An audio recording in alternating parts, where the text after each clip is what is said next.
All right, so good morning, everyone. Here we have the panel discussion that has been meaning to be here. We have Raj from RuggersCorner partying with us, and we also have the UTech Rugby Club partying with us as well for accommodations. So Raj, Morning again, guys. And thanks for joining us on this our first panel discussion. Hopefully not the last. Happy to have you guys here, and hope you all enjoy this discussion that is about to begin. yes, and first we're going to address Michael Pearson, who is representing the Ligani Dragons. So good morning, Mr. Pearson. Morning, morning. All right, how are you doing? Let's I'm start good. off with the pleasantries. How are you? I'm good. Battening down all of my hatches for the house. I'm getting ready for the hurricane. I'm just taking in some good rugby league this morning. For those Oh, who the know, so Jamaica is playing against France. So okay. Um, so what do you think about the match that's going on right now? it's pretty good. We're getting some good set completion, but defensively we're getting dominated, frankly. I guess in the last 10 minutes or so, we've seen quite a few turnovers. But yeah, it's a good match so far. All right. What about you, Raj? What are your thoughts on the match? Same as Pearson, getting some good set completion, but small defensive errors are making points adding up on us. Not looking good so far, but all in all, a good game.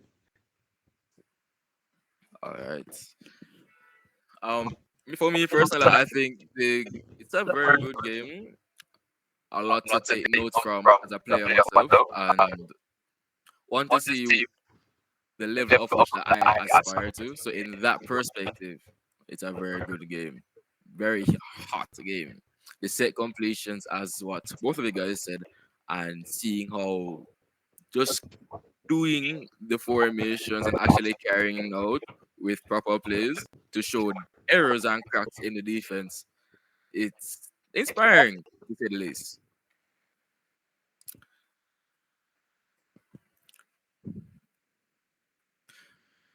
So we're going to be navigating through the season from D2 and NCC for this first segment. So to say once again, we have Mr. Michael Pearson representing for Dragons or Pelicans. So seeing how D2 is way back in the past, we're not going to delve as deeply in it. But to give the people an idea of what Pelicans, the team, is about.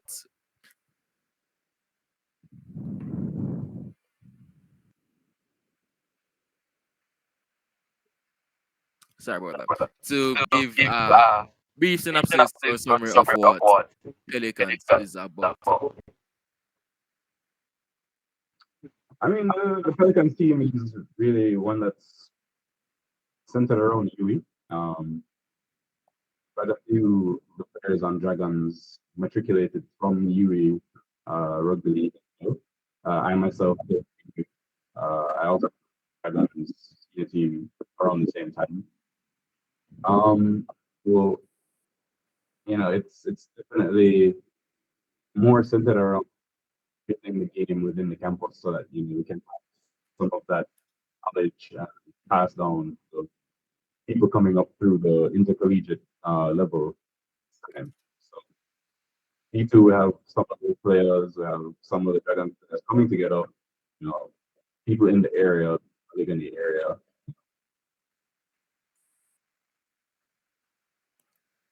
Okay. All right. What is the so from D2 transitioning for D1?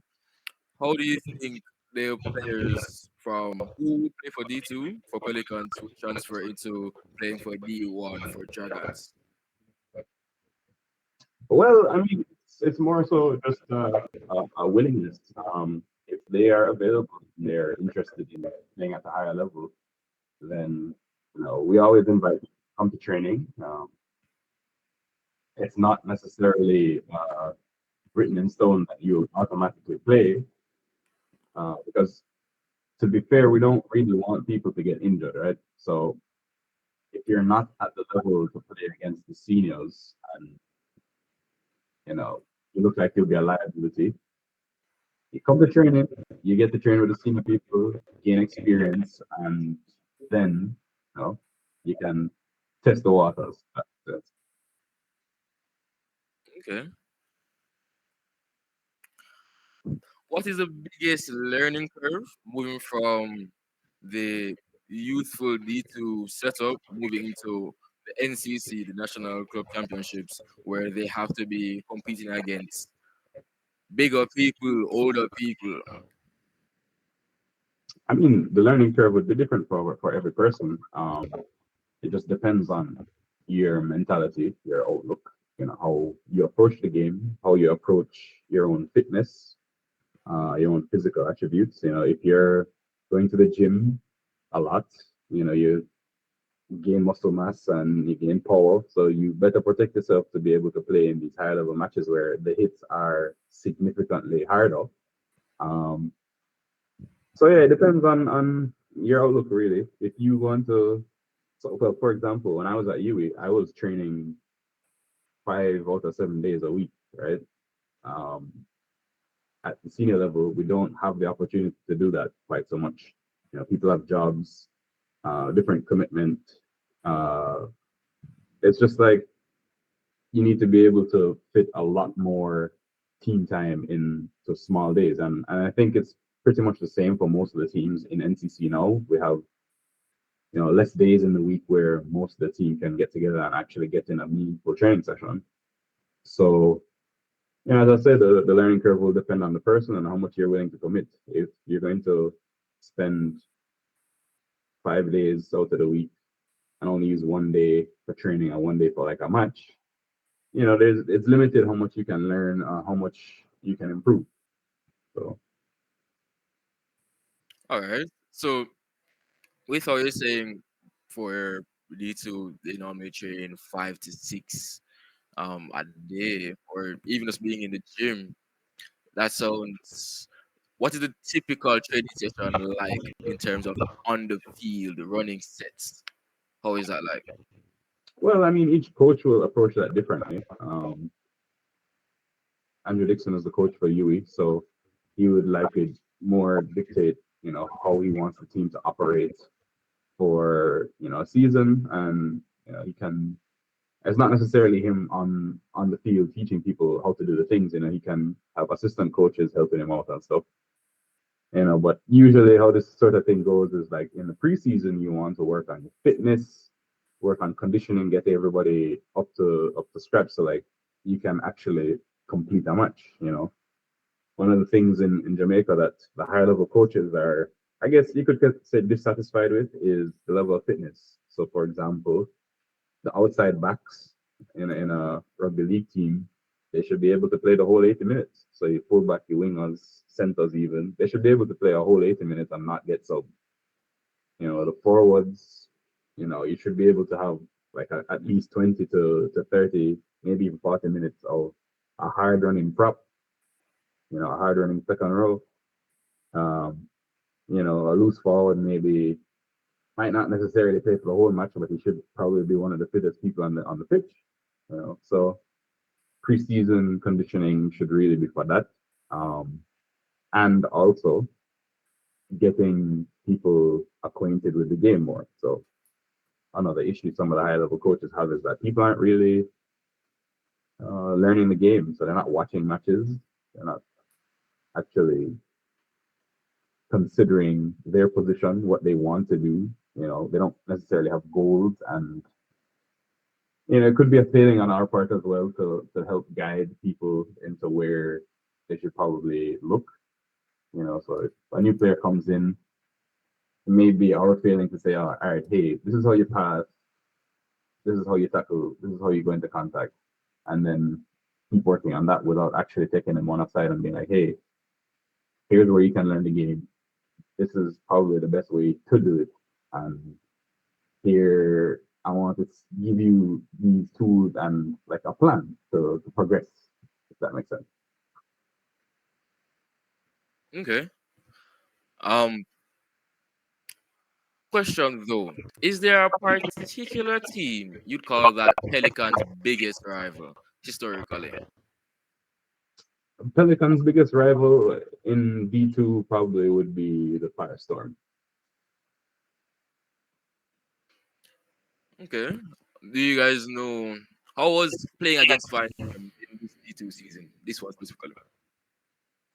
I mean, it was interesting. The Firestorm had some good youthful players that are also playing in the senior team. You know, Luke Elliott and people like that, Alex Williamson. And they're young guys that are quite skillful and are able to bring forward the team quite well.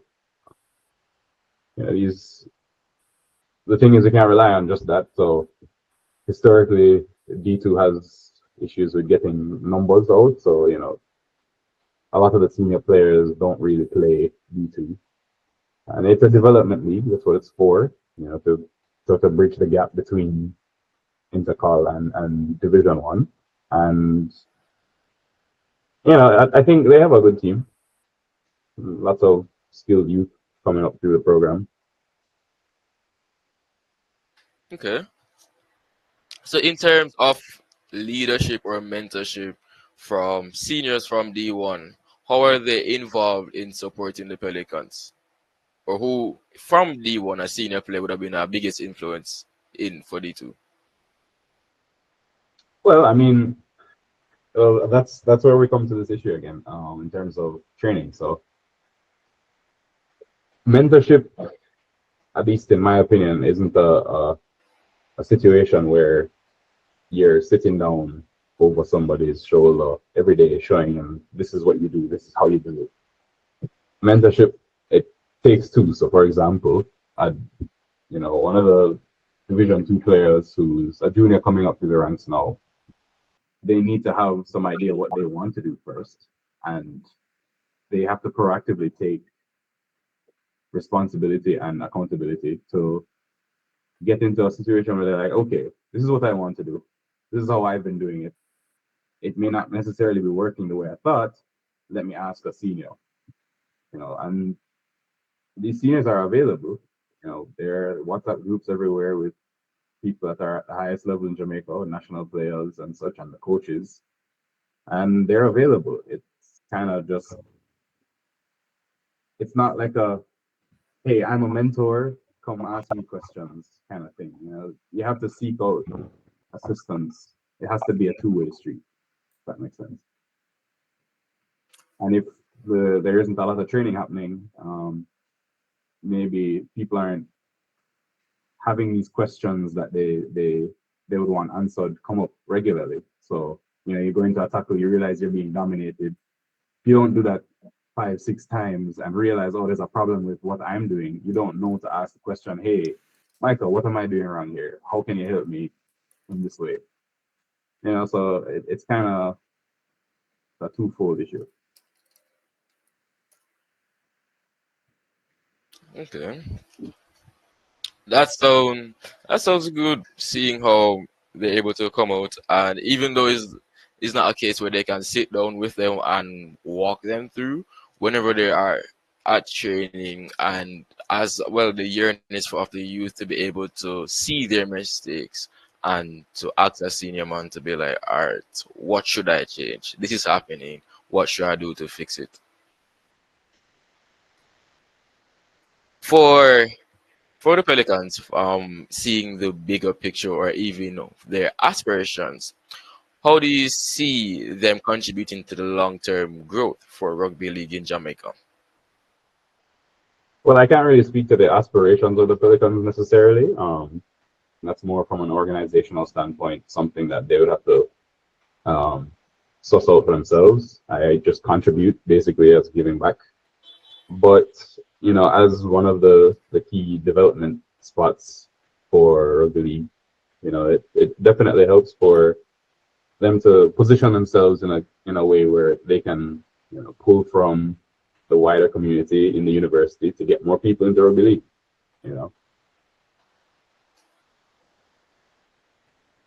All right. So, seeing for POR not POR finishing recently, do you feel like D2 is producing players who are ready or have the potential to be in parish of residence? As for those who may not know, POR is the parish of residence, is the national level above NCC for senior men and also for U19. So to repeat the question, do you feel like D2 is producing players who are ready or see the potential of playing for POR or even to be nationally selected? Um, it's hard to tell at that level. Um, Really and truly, POR is like a feeder program for the national program, and the the POR coaches and national coaches will look at people in they will look at people in D2 and D1, but most of those people are going to come from NCC or be incumbents. There are people that show areas of brilliance. Like Demario Saputon, he plays for Pelicans and then he played for Dragons in P1 and he got a call up. And he didn't quite make his way into the senior side, but there are people that show those areas of brilliance and you know their ability to make their way into high places. So yeah. But to answer the question, I don't think D2 is where you can really look at that in a true yes, this person definitely has potential to reach or they will be included. We need people that are at a higher level than that to really represent at the POR level and a national level. Okay. So for a quick fire round for you personally, right? For this season so far, or when you play for D2, right? What is one of the hardest hit you've taken during that season? I'm not going to tell you any lies. I'm usually the one that gives the harder hits, not the one that takes them. So I couldn't say. Okay, so what is the hardest hit you've given someone? One where you feel you really put oomph in the tackle. I don't remember because honestly, I'm not focused on that. That's just a byproduct of playing the game. At D2, I'm trying to focus on getting people around me to understand the game more, to run the right lines. So I'm not like memorizing. All right, so I hit Ricky over there a certain way. It's just not in my let me say my list of things to remember. Okay. Um, who is the most underrated player on Pelicans? Underrated. Um, hmm, that's a hard question to ask because I'd have to think about that and get back to you. Okay. What is the best team moment you've had for Pelicans? I mean, winning D2. Alright. What is one word you would describe Pelicans rugby, how they play rugby? Um, Adaptable. We weren't sticking to any specific structure for D2. And that's not necessarily good. Um, it was a result of people not really understanding what these structures are and how you use them. I would have preferred if we had more structure, but you know, I'd say adaptable. You look for opportunities and you take them where you get them. Alright. Love that, love that. Alright, so we're going to move more into D1 and we're going to kind of speed things up a little bit where we have our other panelists in. So for Ligani Dragons, the D1. The Dragons have become one of the most recognized teams in Jamaica Rugby League. And the question for you is, what defines the Dragons' culture on and off the field? Hmm. Defining the Dragons culture. All right. Well, so here's the thing. Dragons is in a sort of a transitory state right now. We've pulled in a lot of players from places that. So, for example, we pulled in some Portmore players. The Portmore club uh, was dissolved, so we pulled in some of those players. We have a lot of our senior players that lived in Portmore as well. We have some players from Bulls, so we're sort of in a state where we need to try and define ourselves a bit better. But historically, we've been a hardworking team, um, mostly on defense. That was one of our strong points before. We used to play matches, with 9 and 10 players, not a full 13, never mind 17. And we were competitive with 9 and 10 players because everybody was a hard worker defensively. Um, the season that has just ended showed where we're lacking defensively again. So we'll have to go back to the drawing board on that. But historically, we've just been hard workers, really. That's the culture. Okay, love to hear that. Were there any memorable revenge matches where you got payback for a tough loss? Again, I don't spend time memorizing things like that. I take every match at its face value. It's like, here, I have this match in front of me. This is what I'm going to do for this match. I'm not going to be like, oh, you know, Sharks did beat me 2 weeks ago, and I go play them back in another week. I'm really need to kick them up. That's not where my mentality is. Okay. To finish the rivalry aspect or match history, the Dragons have had some heated encounters in the NBC. In your opinion, which matchup stands out as their fiercest rivalry? It's definitely Sharks. Historically, Dragons and Sharks matches have always been fun to watch and to play. Um, it's like the two teams just can't can't exist together in a reasonable way. It's a fun game to play. Get hyped up for them. Okay. So, in terms of your team chemistry or player development, do you guys well, which current D1 players came through the Pelican system and what made them stand out? I'd say the Mario Sapicon is probably one of the most standouts that's come through the ranks like that. He's been working his way around as a fullback for a little bit. Um, and we can see him progressing there. We just need him to get a little more game knowledge and understanding. But he has good hands. Catches high balls.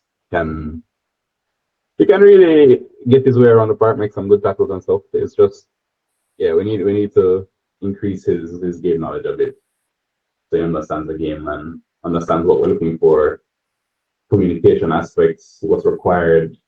When you're playing in the back three, really, not necessarily just fullback.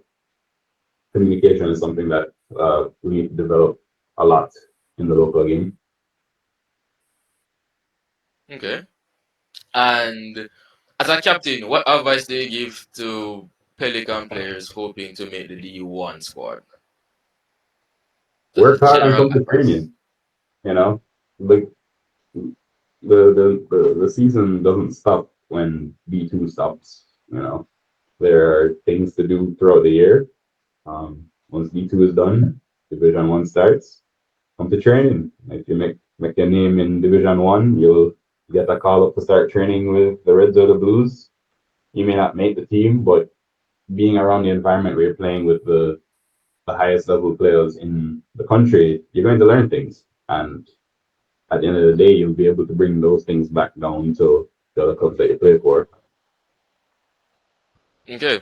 So to end off, for the previous heading for competition and ambition.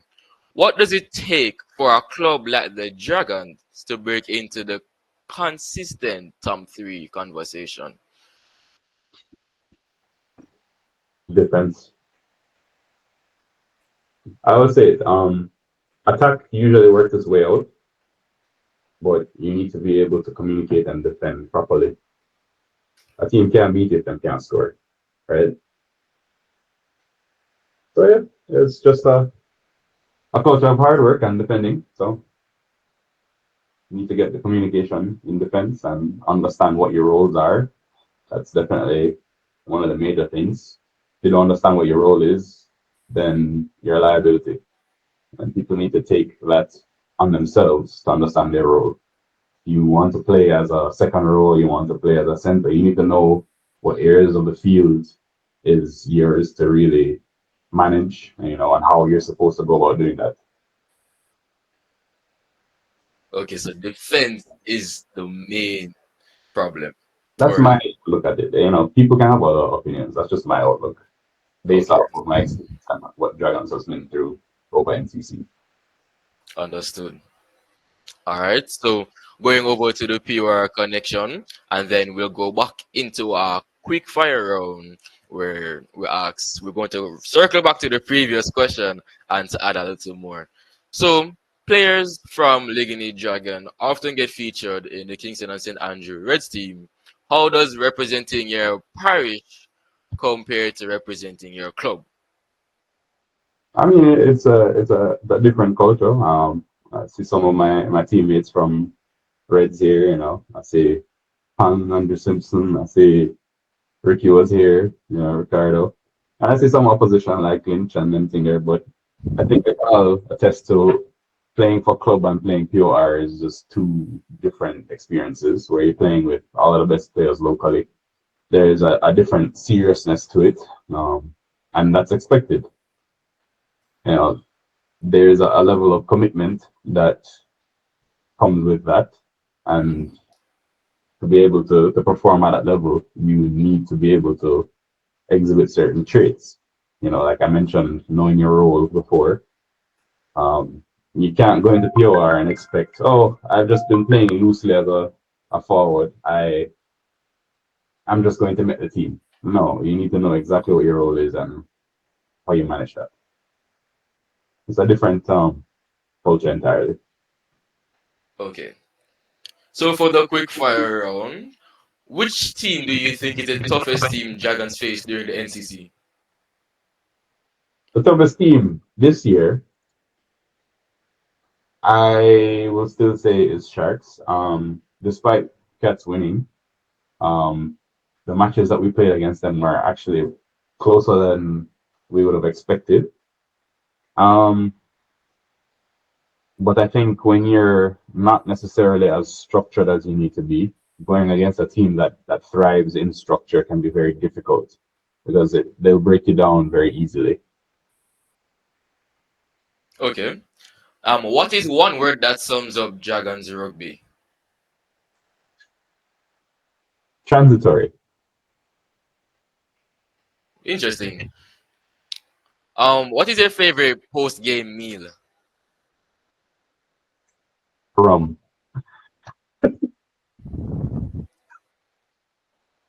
All right. And to circle back with the previous question, what is the one word that you would describe Pelicans rugby? Developing. Okay. All right. So we would like to thank you for your time representing for D2 Pelicans and D1 Ligani Dragons. We will now transition over to Tajay Lynch, which is going to be. Oh, before we transition, for the audience here, is there any questions that you would like to ask the either for D2 Pelicans or D1 Dragons? Michael Pearson here. Do you have any questions for him? We'll do a quick Q&A segment.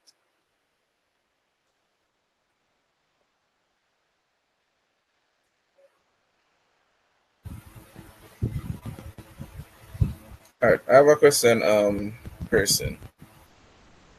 Seeing that you guys made it to the semifinals in the NCC competition this season, what are the plans going forward to try and make it to the grand finals for the upcoming season? Well, the plans for the team specifically would be to start training again earlier, basically, and try to keep the momentum going. I know some of the players have been involved with the POR and the national program currently, so some of us are still training. And I would really love for some of the more junior players to realize that, oh, it doesn't just stop there when the season is done. You need to continue training and get better. So they have things to work on. Okay, all right. Sounds good. Sounds good. Any other question for Mr. Pearson?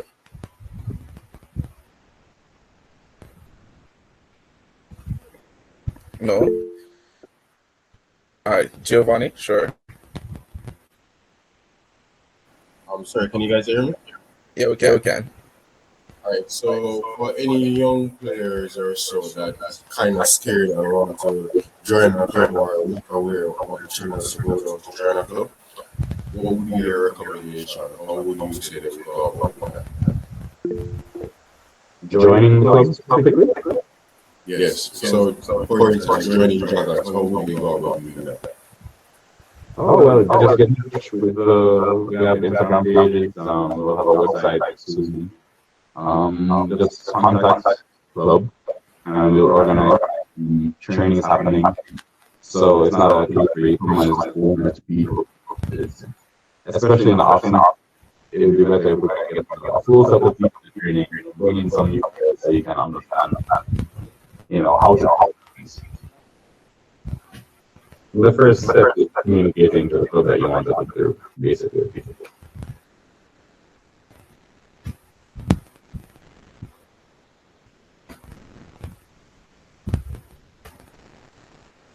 All right. All right. So, thank you again, person, for that.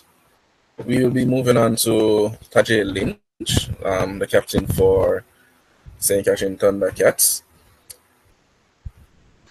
Mr. Lynch, nice to having you today and for joining us. Hope everything is well prepared for the incoming storm. Yeah, good morning, everybody. Everybody hearing me? Yeah. Yeah, awesome. Yeah, everything is doing good. Give God thanks for life as per usual. I'm just praying for the best where the storm is concerned. All right, sounds good. All right. First question for the fans or players who might not know much about you. What's something that sets the Thundercats apart from other D2 and D1 clubs? I think um, I'd like to say the youth surrounded by the club. So the same young men that play D2 was the same young men that you'll see playing NCC. No matter what. I think the oldest player we had was Reynaldo Richards. And besides that, everybody else should be under 25. So it's really youth for us. All right. And what's one word your teammates would use to describe the Thundercats playing style?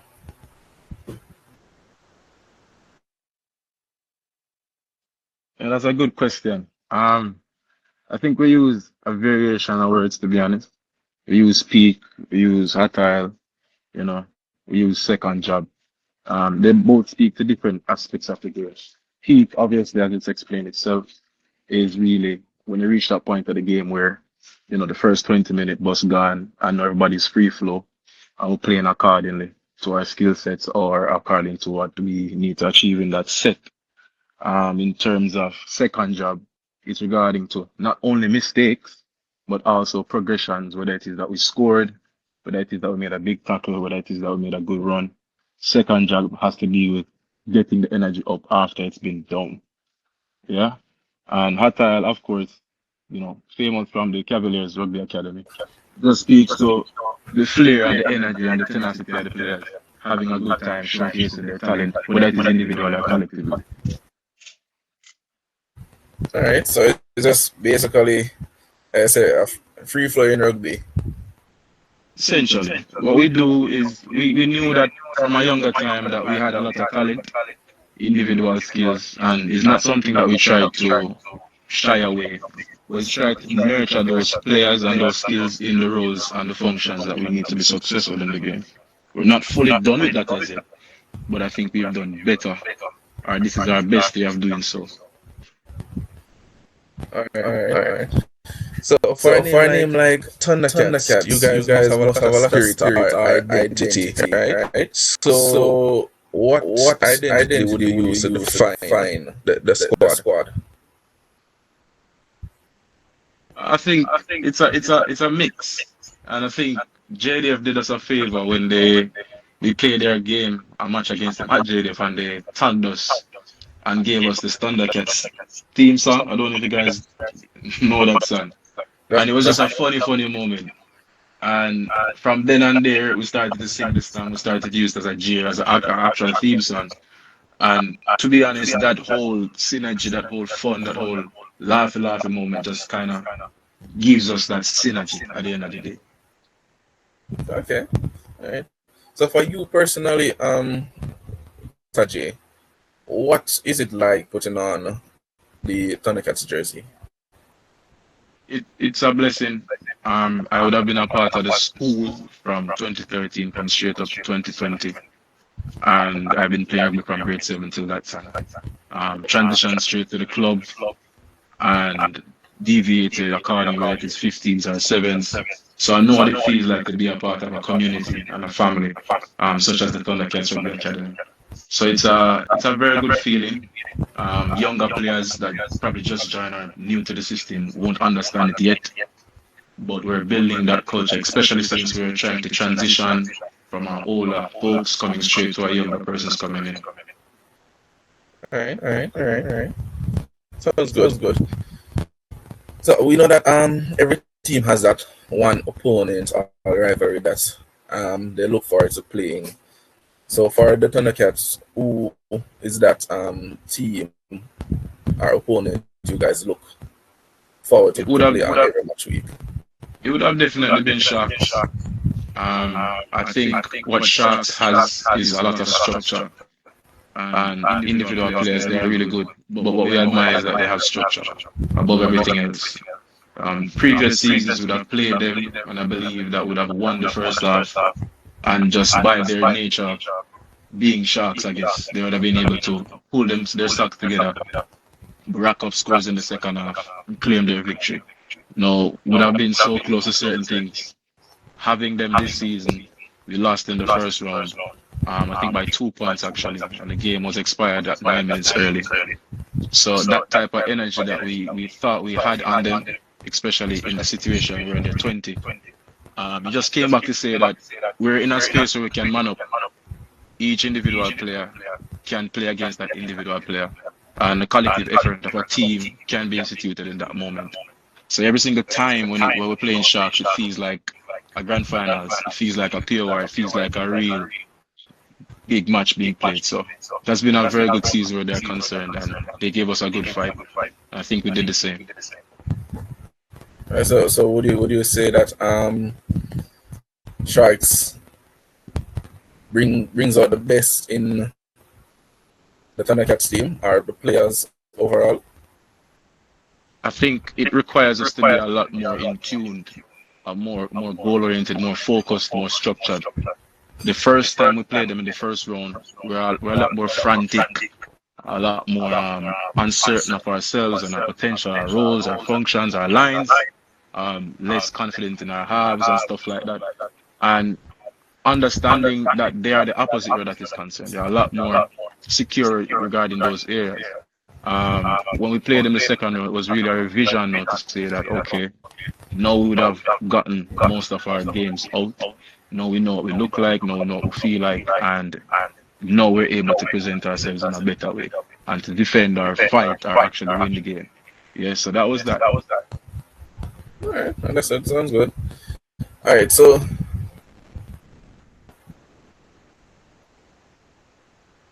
when facing a D2 Not or really, E, Reggie. I hear me now? All right, so when facing a D2 or a NCC team, right? What? How do you guys prepare mentally and physically for those games? All right, so we do understand where physically is concerned. We try to have two training sessions per week, which is Tuesday and Thursday. And depending on the game or the severity of the game on a Saturday, we might double up and have a third one. We did that for the finals against Shark. But most of it is dependent on the availability of players. As you know, most of the young men are school students. So most of them are at the evening shift, so 5 o'clock school finish 5:30. So we don't necessarily have them to our luxury. But what the senior players do is that we have our training sessions. We physically get paired. I think you'll see a lot of us in the gym at that time. You'll see a lot of us at the field. And if whatever sessions happen at you, we would be there as well. But you'd also see a group of us. So it's never one arm, it's always a group. What this season has done is that it's allowed us to leave our individualness alone and actually culminate ourselves as a team and build that camaraderie and communalness. Saturday mornings, we usually go up to St. George's College, um, using the facilities, using the field. And you know that type of camaraderie we have with Cavaliers Rugby Academy, so we share the space and we're able to sharpen irons together. All right. So you're saying the availability of players, right? Do you guys encourage personal fitness if a player can't make it to training? Now, most definitely. So you'd find that persons would have sent it individual videos about their fitness, what they've been doing, meetup times that are not in the same bracket as the teams. They'd have tried their best to do their own individual fitness. And it matters what they do, of course, but what mainly matters is the effort and the collective responsibility that persons see themselves having to do. All right, no problem. All right, so for you, what is the most memorable match for the club history or for you personally?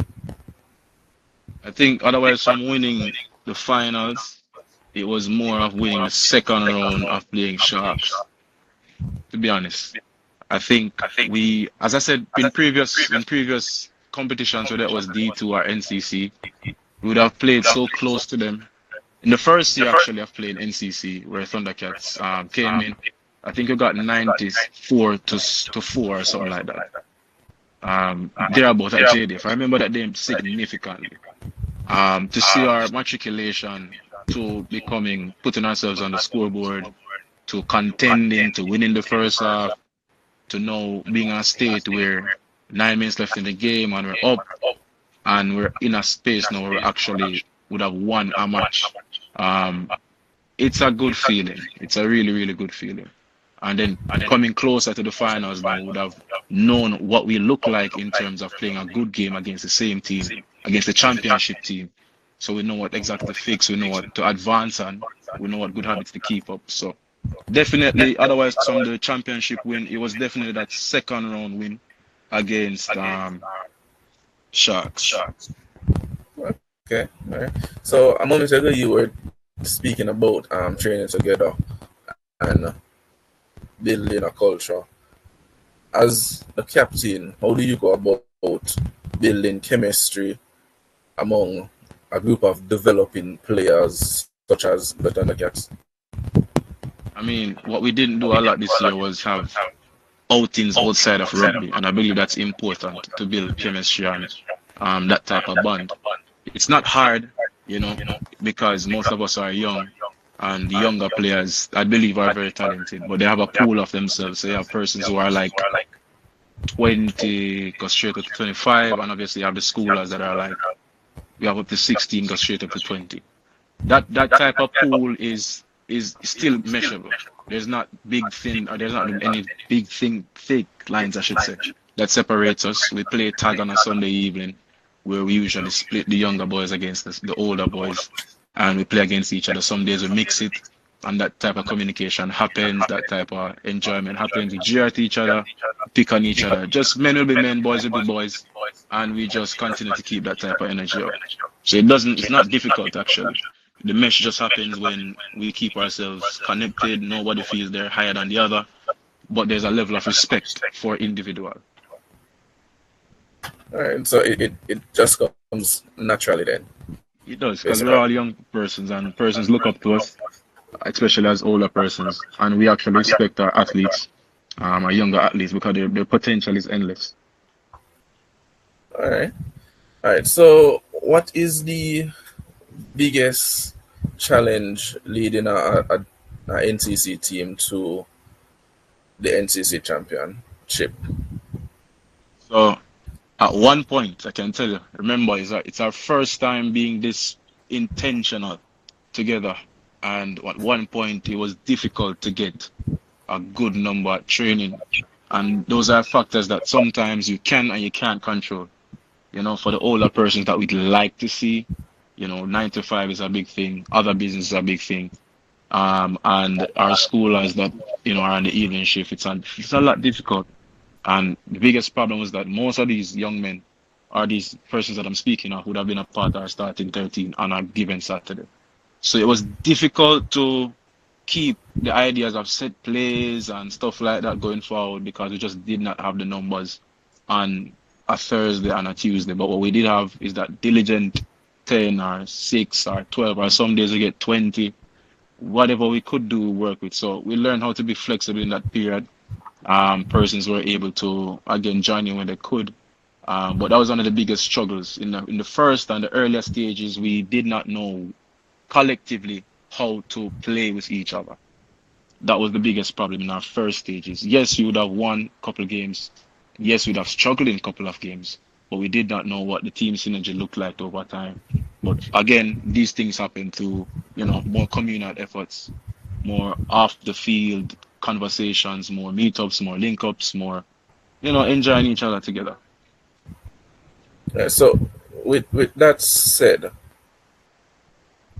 how how do you keep the team motivated to turn out to training apart from it? You said link ups and stuff. Outside of that, how would you keep the team motivated to turn out to training and matches and stuff like that? I mean, where matches are concerned, persons usually show up to matches. That's a big thing. In terms of training, we all had a goal. We all had a goal before we started the season, and we actually every individual subscribed to that type of goal, which was providing the best self that we could play NCC and win NCC because we knew that this was a possibility for us this year. And it didn't really take much to motivate persons. Again, would have learned about mid-season that you can't necessarily get the full 100 or the full 20-man squad every day at training. And though that was a mentality that we tried, we had to learn collectively, just being flexible. So over time, we would have just adapted to that situation. But individuals, again, self-subscribe to that goal that we had. And so even when they're not at training, as you'd have asked earlier, they'd have done their individual efforts, whether it is at the gym, whether it is running up the hills, whether it is doing some push-ups or some burpees, persons would have been actively engaged. All right. So with all that motivation that the team has, what's one thing that the Thundercats pride themselves on? Whether it's grit, skill, heart, what's one thing that they pride themselves on? Grit. This year was grit. I can tell you that this year was grit. Especially in the middle of the park. We would have learned, especially for those players coming in and just entering the middle of the park, with a back row being a prop, that the middle of the pitch is a very crucial part of the game. And a lot of the sets are attacked in the middle. Now, unfortunately, where we play rugby here locally, we don't finish our sets. That means that a lot of the errors happen between tackle 1 and 3. Most times tackle 1 and 3, and then some on tackle 4. So most of the times, the middle is always being beaten up. When you're playing against a Sharks, or you're playing against a JDF, and you're playing against actually Dragons that does that very well. The middle of the park is always beaten up. And we can speak specific examples. that Dragons, this was the semi-finals that we almost lost, by the way. They would have played so good in the middle of the park that they would have gotten so much penalties because of being offside or markers not squared that they were able to beat us, even carrying them to their 20.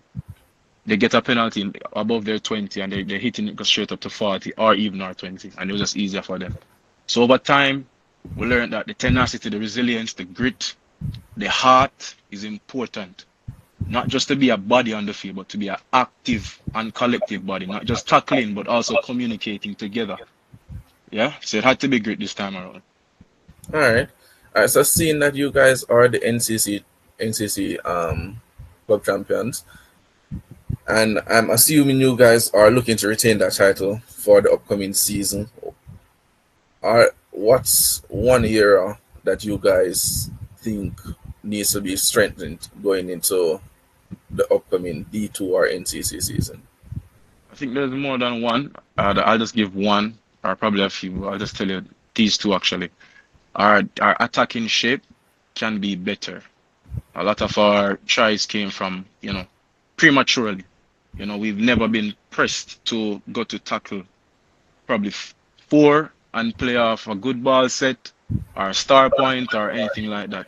We've probably scored from tackle threes and fours actually without doing any form of structure. So I think being that much disciplined to play the game how it should play is one of our things that we should work on, and also our defense, specifically not just our line speed, but the concept of defense. Right? So going up together, making there's two-man hits, one carry to ground, which is the legs. Spending time to do the groundwork, it actually helps and it actually adds up. We can do a lot better.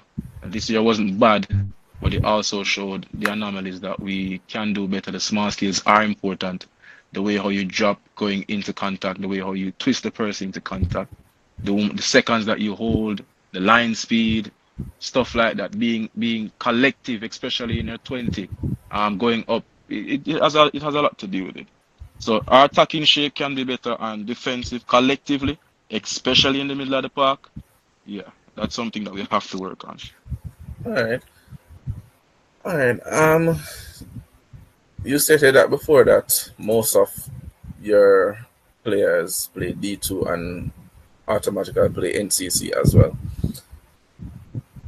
With that, do you have a specific player that stand out in NCC or in D2? I mean, I have a few, and they are the younger players, to be honest. It's a hard pick, but being an older folk, I can tell you that the younger players really stood up. One such is Amiki Miller, one such is Brandon Gordon. He hasn't found his fires yet, but the days when he turns up, he turns up. Those players I would have watched those players through NCC years before, or D2 years before, matriculating to be better and stronger and more confident players that they are. And I can say comfortably that they have now seated themselves as pivotal persons in the team. Proud of them. And the team is proud of them as well. Well, as you mentioned, Brandon Gardner, I have been speaking about that young man for a while. He has a lot of potential, but I'm not sure if when he's in a high pressure game, he doesn't turn up for those games. But apart from that, he has a lot of potential for to be one of the best nine in Jamaica. I guess more experience is needed for him to play to his full potential. Definitely. That's the onus is on us as the club to give him that environment, that safe space to expand his talent, to give him more courage, to give him the idea that he can do better, he will do better, and he can improve on his skills. And he's willing. He really is willing. But he's young. So hopefully after more experience and more nurturing, he played POR, and I think he would have been in that 40-man squad that our coach called up. So probably after being that in environment, he'd probably think better of himself, or actually experience better rugby. All right. All right. So you guys had, I'm sure you guys have a lot of goals for the upcoming season. So what are the main goals or the main vision for the club going forward into the D2 or NCC season? I think most of it has to do with recruitment. We're driving more younger players to join. Um, we as you could have seen from earlier when we just started our first time in NCC as Cats, it was really a young set of generals. Now we're comfortable after 2.5 years later, we can see ourselves in a better position. And it took time, but if the young men are willing, then we'll take that opportunity to give them. And a lot of them are actually great players. We saw them in NCC, whether it is, sorry, we saw them in POR, whether it is under 19 or seniors. We want to give them the environment that they can grow and actually learn the game and be a contender, whether it is for a national team or a POR team, or just being a stalwart at the Thundercats Rugby Academy. All right, sounds good. All right, so I know that you guys do plan on retaining the title for the NCC competition, correct? So Yeah. apart from lifting the title again, what does success look like to you guys? I mean, success looks like in a very simple way. When you come to train and everybody is clicked, everybody is ready. You come to training at 4 and everybody's boot is on, the ball is being passed through and everybody's stretching, stuff like that. And near the end of the season, it was like that. It meant mentally we were ready and collective in heart and in mind to get the job done. That's one format of success. Reaching at matches on time, dapping up each other, encouraging each other, following up on each other, carpooling with each other. These are things that we never used to do before. So when the season came to that point that required a lot more mentality as opposed to physicalness, because the same teams that we played in the first round that would have probably outscored, they came back in the second round with the same players, both on the same teams, and they would have played different ball game with us, and that's because of the mentality shift. So we had to do the same thing. So that's exactly what success looks like for us. Our best efforts, our best attitudes, and yeah. All right, no problem. Sounds good. All right, so we are going into the quick fire round. All right, so for the first question, what's your toughest opponent so far? I did say Sharks. Sharks. Yeah, it seems Um, Sharks I, are one I toughest can opponent. I can add up JDF in terms of physicality. I Yeah. think JDF really brings that ball game. But in terms of both structure, discipline, and physicality, and even more skills of and execution of the basic and technical stuff, I think Sharks does that very well. Um, um, Most improved player of the team. Most improved player. I don't think you guys know this young man, but his name is Leroy King. Um, he would have played a lot more D2 than NCC, and that was because of his availability. But the level at which we caught him at was very, very minimal. And his fitness was bad, his game knowledge was bad. He hadn't been playing any rugby since high school. But he lived near the community center and we engaged him. And he scored a few tries actually in D2. And I think he scored 1 or 2 in NCC as well, as him come off at the bench. And we'd have been excited for these things. So these are one of the things that we still want to engage more young people with, to see themselves involved in the sport and possibly seeing themselves above just playing NCC. So yeah, he's one of the most improved players for us. All right. Who does the most trash talking on the field? I think that's a given. Come on, man. That's a given. That's a given. Beanie does a lot. And over time, he has gotten better, because in the first round we got a card for just the maker and the unnecessary stuff. And at the time again we were finding out how we play, who we are together, and we just didn't need that. And a lot of young men are at the same place, and it's hard to lead sometimes when it's a lot of murmuring and stuff like that. So the egos had to drop, and over time we got better. But it is definitely Mr. Fraser. Oh yes! Oh my God! They didn't play much NCC this year, so I think that's why I missed them out. But definitely on a day like them, Chevron, Shava and the twins. Oh God, man. Whether it is on the field or the bench or the stands, you'll hear them. All right. What's the favorite pregame song or ritual apart from the Thundercats theme song that you guys use? What's the favorite song or ritual for pregame?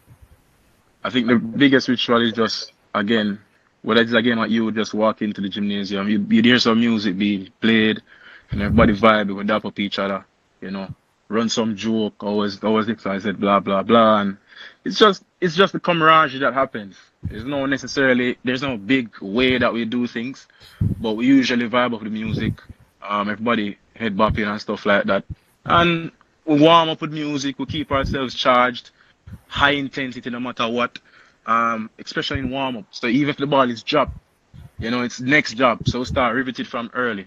So those small tendencies, they might be small, they might think like it's not a big attribute, but it actually really helps in terms of your gameplay. All right. So, last question. If the Thundercats lift the D2 and NCC title this year again, who will be leading the celebration?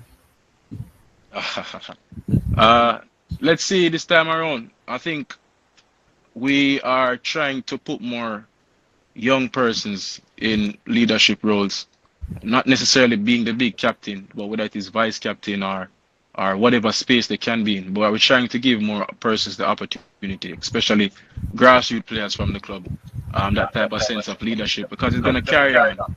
We want to have that duration to carry on the legacy moving forward. So let's see what that looks like. But definitely we're aiming to get more younger players involved.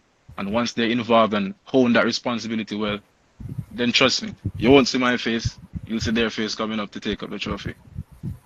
All right. All right. So before you go, Lynch, one last question. I know that you guys won the U19 NCC competition as well. Um, are you guys aiming to do the double for the upcoming season again, both NCC Ye- and U19? Yes, and that's exactly what I'm happy that the Jamaica Rugby League has divided the cup that you can have under 19 because it gives us the D2 and the NCC teams a feeding ground or an environment that we can watch our players grow from. Because these young players that have been playing for us from a longer time when we were losing in NCC, um, playing in their age grade, it just feels like a regular day in the park for them. And would have seen that development over time. So we keep on recruiting because we want to have that type of growth. We want to have that type of dominance in the areas, whether it is under 14 or under 19, which we hope POR can go back to one day. Under 16, I should say. So yeah, we hope that we can get enough young people that can have the same energy moving forward. All right. No problem. All right. Any question for our Thundercats captain? Sure, Giovanni. All right. Good afternoon, again, guys. So seeing as though, from my personal opinion, Thundercats has the largest amount of young players, what would be your advice to other teams to get the younger players involved? I know most of them are scared, and so what would be your advice to grab their attention to say, "Yeah, man, come, man, it's not as bad as it seems." All right, so to be honest, the ratio of young persons, whether it is, yeah, our young players are not community-based athletes. They are mainly school athletes. So we actually delve off the feeding systems from the school. Each club, I believe, has a part as a region. St. Catherine High School is one of the schools that we feed into the club. We have Jonathan Grant, we have Inwood High School, we have Spanish Town, we have Jose Martin. And I guess we're blessed to be situated around those rugby playing schools. So our recruitment's a little bit different. But for those of you who are in a space like a community space where there's less, I guess, rugby playing schools, I guess you can ask the rugby league to offer some assistance regarding outsourcing players, or that is inviting them to prospectively try to introduce rugby at a school or engage those community centers, whether it is with footballers or there's mainly footballers in our places. Just trying to engage them and see how best the sport can be played across that. All right. Any other questions? Sure, person.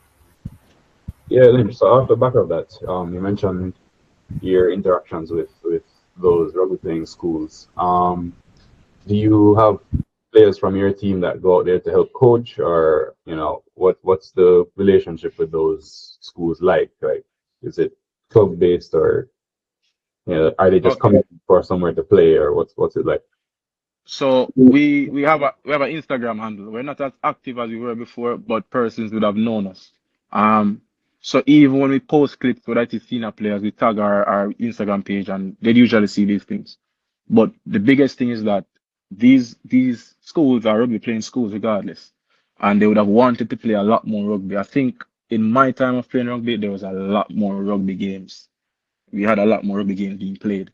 So that they literally can't satisfy them. So on a Saturday when they hear that there's a club match or they see highlights or whatever, they get engaged. And our community center is very, very central to all these schools for us. So it's a 1-2 thing. They just reach out to us. And again, we have players that coach. It might not be the code of league, but we also have players who engage rugby schools, and they would have actually, asked them to come join the academy, and they would have learned you league in being in that type of space. So we've seen it. Instead High School is not a league playing school, but I have players coming across. Matthew Craig is one of those junior coaches that helps. Joseph Dale is also one of those junior coaches that helps. Ronaldini Fraser is also one that helps at Georges as well. So if we don't outsource ourselves and we're in a space and a time where we're in our 20s, early 20s, be a part of something, add some type of vibrancy. Don't just be a naysayer or onlooker. Involve yourself in some way, shape, or form, whether it is being a coach, whether it is being a referee, whether it's being a medic, just involve yourself. All right. Any other questions for Lynch? No. All right. So I'll be handing over to our other host, John Mark, and he will introduce the upcoming panelists. John Mark. Yes, I am here. So for our next finalist, he is representing for Hyenas, West Kingston's Hyenas, Mr. Richards.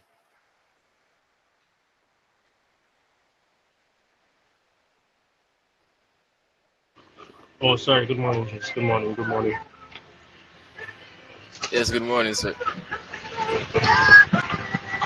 Yes, I'm here.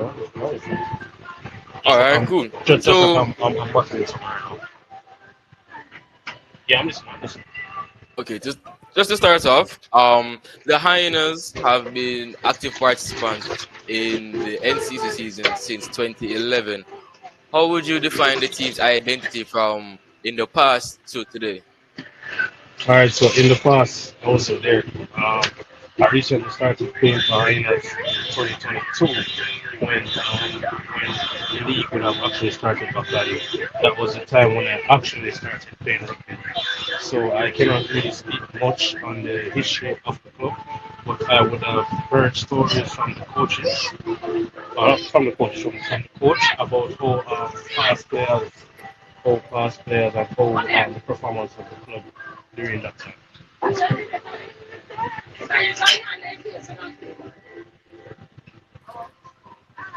All right. So, for you, what does it mean to wear the Hyenas jersey for the D1 level? All right, so for Division One level, so for me, it's a good feeling.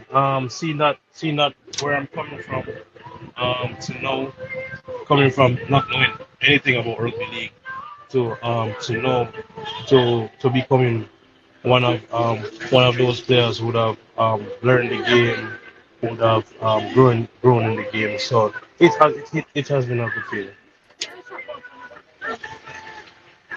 Okay, love that. Love to hear that. In terms of rivalry or for your competitive history, which club do you consider the Hyenas' biggest rival and why?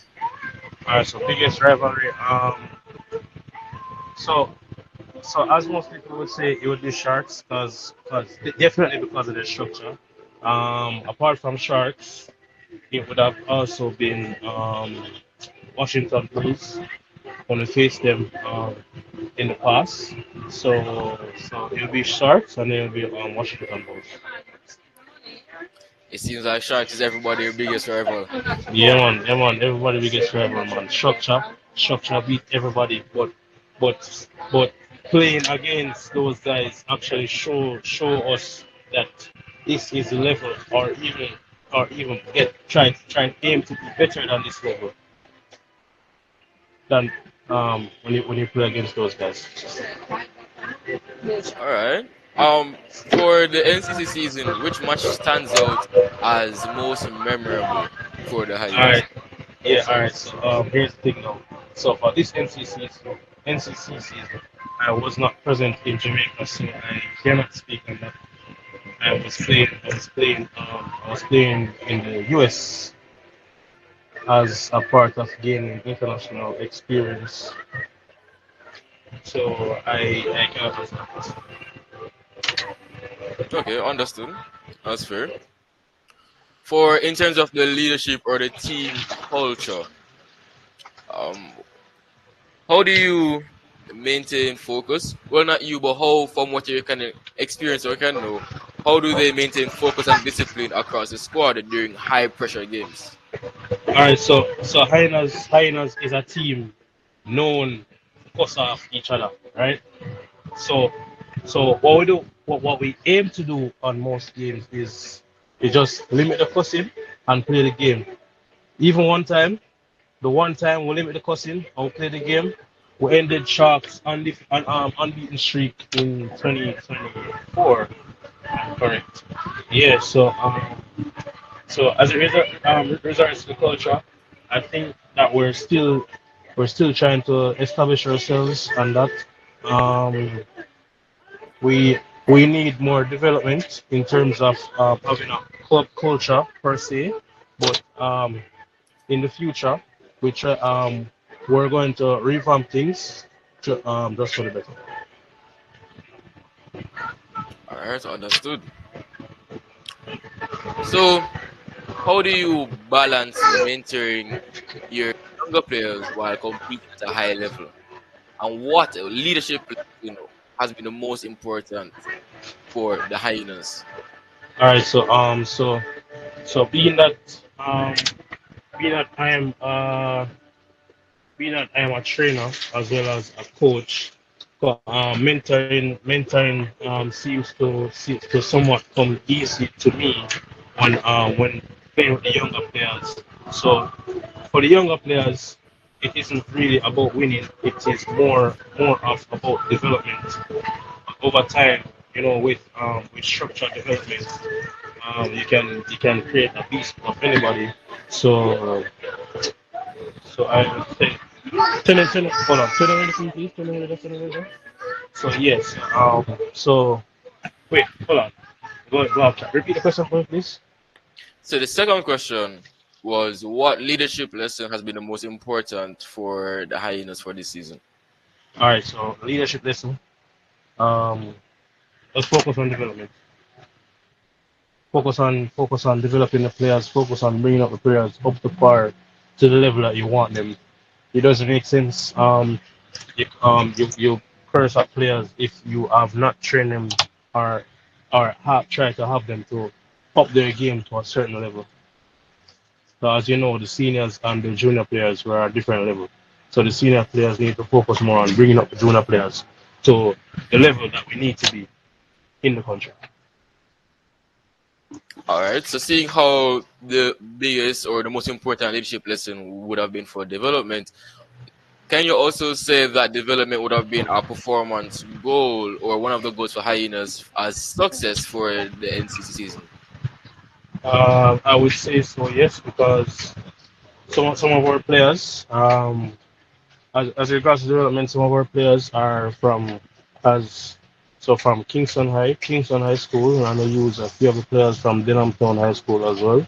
So getting those players in and up to par with the level, and we show them the pathway how they can make or do better of themselves.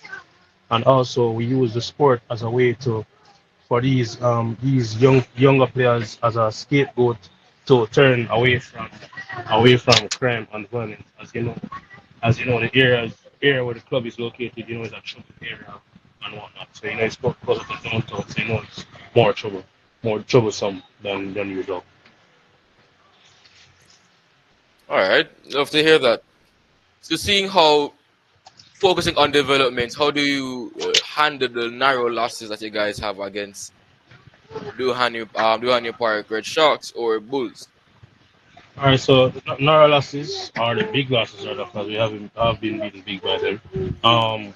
What we tend to do is after the losses, even after the wins, we go back to the drawing board and see what could have we done better to not even try to aim to beat the side, but to up the level um that we're playing that we're playing with that we're playing alongside these teams. So drawing board, back to basic, um going over going over stuff in training.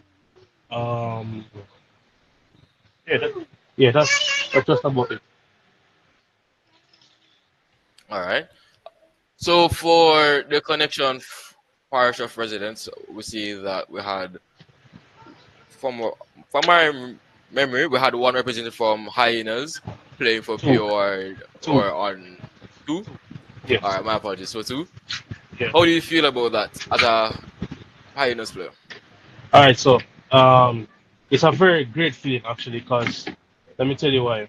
Most um most players that we play against don't expect us to be at that level, because we're from hyenas per se. So being able to play pure is one of the best feelings. Because we all know pure is the showcase of the best players, best players selected um to play the game on the day in the island. So very very wonderful feeling. All right, I would love to hear that. So for focusing on mentorship and player development between D1 and D2, who are standout players in the Hyenas pipeline from D2 going to D1? So from Division Two, we have a player called a young player by the name of Kimo Mitchell. So he's a player that has grown over the time that we started playing league. Um, he would have so we all know Kimo is a very very hard runner. So what we aim to do is we aim to develop his game some more and try to up his game level. So that player is a standard player from Division Two to NCC. All right, we have to remember that name, Rising Star player. Yeah, Kimo player. Kimo Mission. Yes, sir. What advice do you give to players aspiring to reach D1 or for a national selection for parish of residents? All right. So advice: be be disciplined, be consistent, discipline and consistency. So we know with discipline is not how you feel. So to get certain actions done, discipline doesn't care how you feel or what you feel. It's just a matter that it needs to get done. In terms of following what the coaches said as regards to punctuality, we can apply these same rules into our everyday life as well. So young players being consistent, showing effort, being disciplined. That's one of the best advice I can give. All right, understood. So moving from NCC D1 to now D2, kind of regression. In terms of the leadership and culture for D2 Hyenas, how do you foster leadership and accountability for D2, and who specifically sets the tone for commitment and focus for the season and or going into matches? Alright, so for Division Two, I myself along with players such as Omar Rochi Jones, and a few other senior players would have set the tone for the season, and we would have established what we would want to want to achieve during the season. All right. Um, and how does the squad handle pressure in games that seem like there's no possible way to win or it just be decimated? All right, so we have been known, as I said, we're known to fuss off each other, and we have been known to some situations we're not able to handle pressure. But what we aim to do is not give up. If even if we're not going to win, we're still going to play the game. We're not going to play the game. We're not going to drop focus. We're not going to drop energy. We're just going to play the game as it is. Okay. Love. All right. So for the progression and goals for D2, are there any players that stand out as future stars? Alright, so any players that stand out. So as I mentioned before, Kim Mitchell, and we have another young player by the name of Nicholas Trophy. He is still in school, but seeing where the coach have brought him from to today, I can definitely say that he will, if he continues on his path, will be one of those 100 players in the future.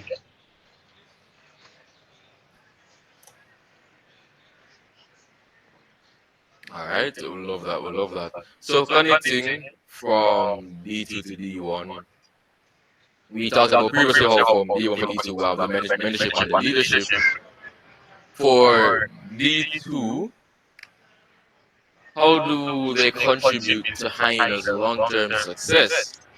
And how often do you train or do scrimmages with the Alright, D1 Hyena team?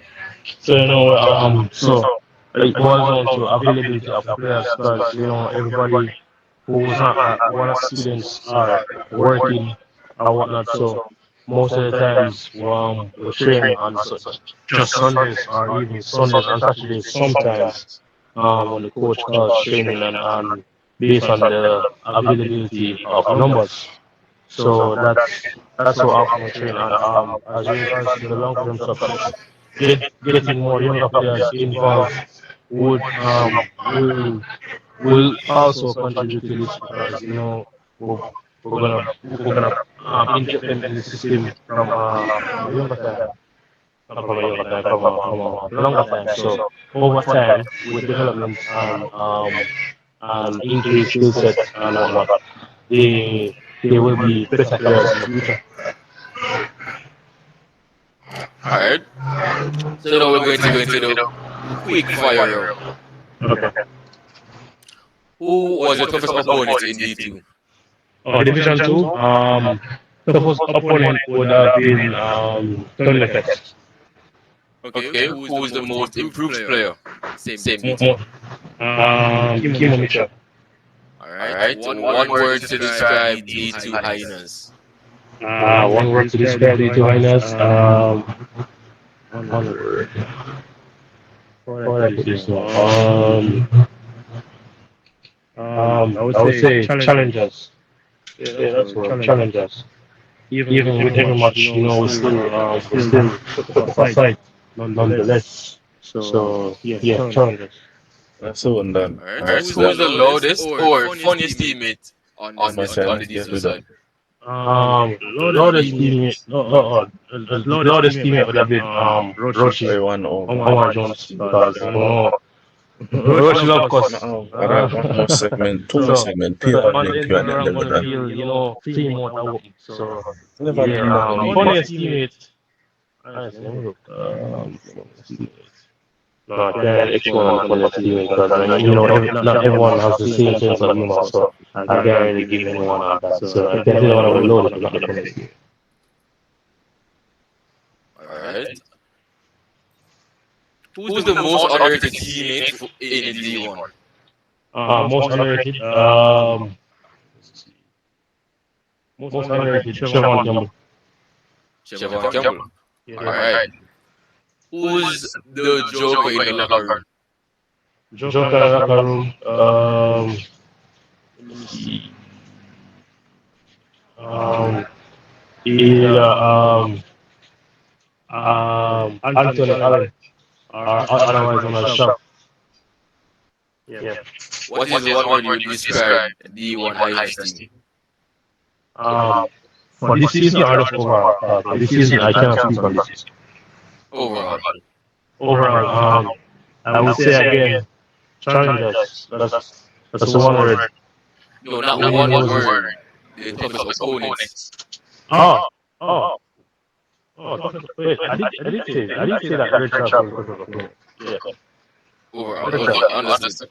Yeah. Alright, so thank you for answering our questions and being a part of the panel discussion. No problem. Thank you very much. No problem. Now we're going to head into the POR segment where we're going to have. Sadly, we don't have the representative for the Blues team, unless Lynch is available to be the representative as for right now. If he's on. Yeah, man, no problem. Alright. And for the Reds team, we have. Oh, and for the Reds team, we're going to also ask if Mr. Pearson, if he wants to be the representative as well for Reds.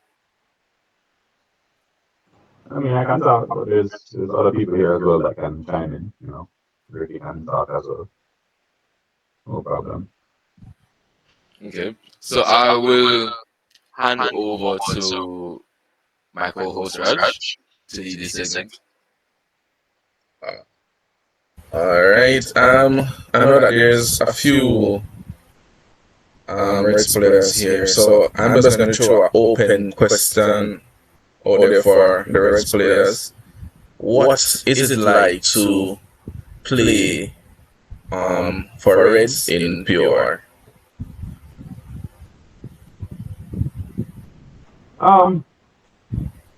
It's a lot of work. It's hard work. Most of the time we're focused on defense. We do a lot of running, not nearly as much running as I see some of the Blues players do, but our trainings are very defensive, very focused. That's what we stake our name on, really. It's a privilege to play for Reds. All right. Any other players want to chime in with an answer? Yes. So playing Reds, very good privilege. And as Mr. Pearson would have said earlier, so most mainly focus on defense. So we even aim to get the job done with 2, 3 players missing during the game due to injuries or being seen. So yeah, that's all right. All right. And for the Blues players, and I see Kieran Montague here, a debutant for Blues. Mr. Montague, a quick question for you. What is it like to be playing at the highest level of rugby league, POR, in Jamaica? Kieran played last year. Yeah, Kieran played last year.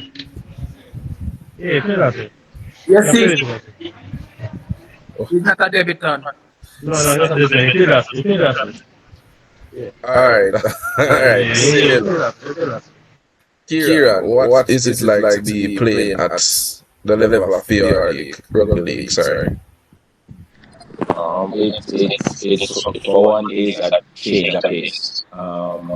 There's a lazy rugby or the lack of effort rugby you used to play like elsewhere. Once you play on a higher level like POR or the national, it's not the same. Everybody wants, everybody hungry, so it's more fire, more flair.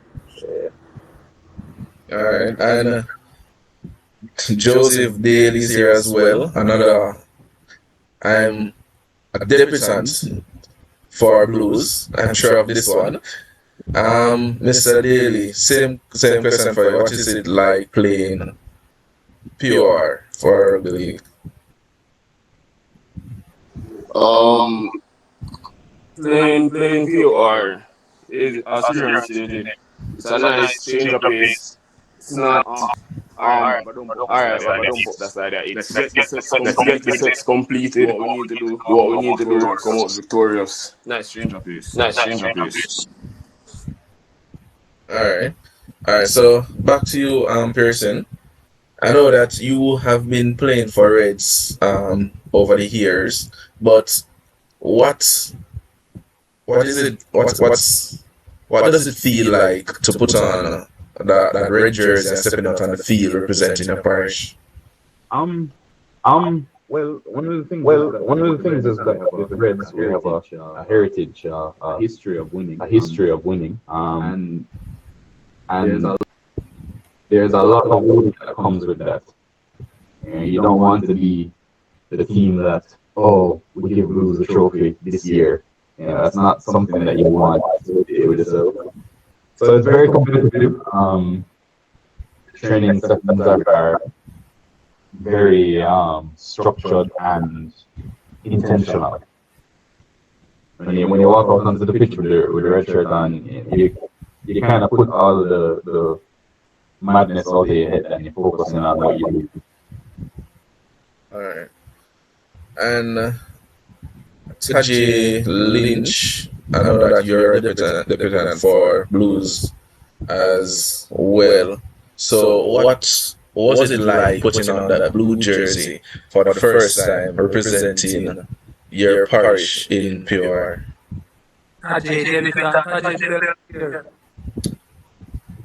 And the year before that. Not the reserve. Not the reserve. That's good, but let me tell you though.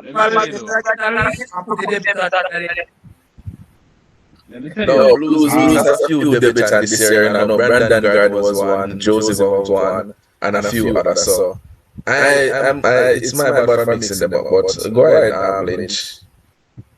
I mean, I always use the first year in 23 as the pivotal landmark when we won. But that was by a drop kick or not, we won.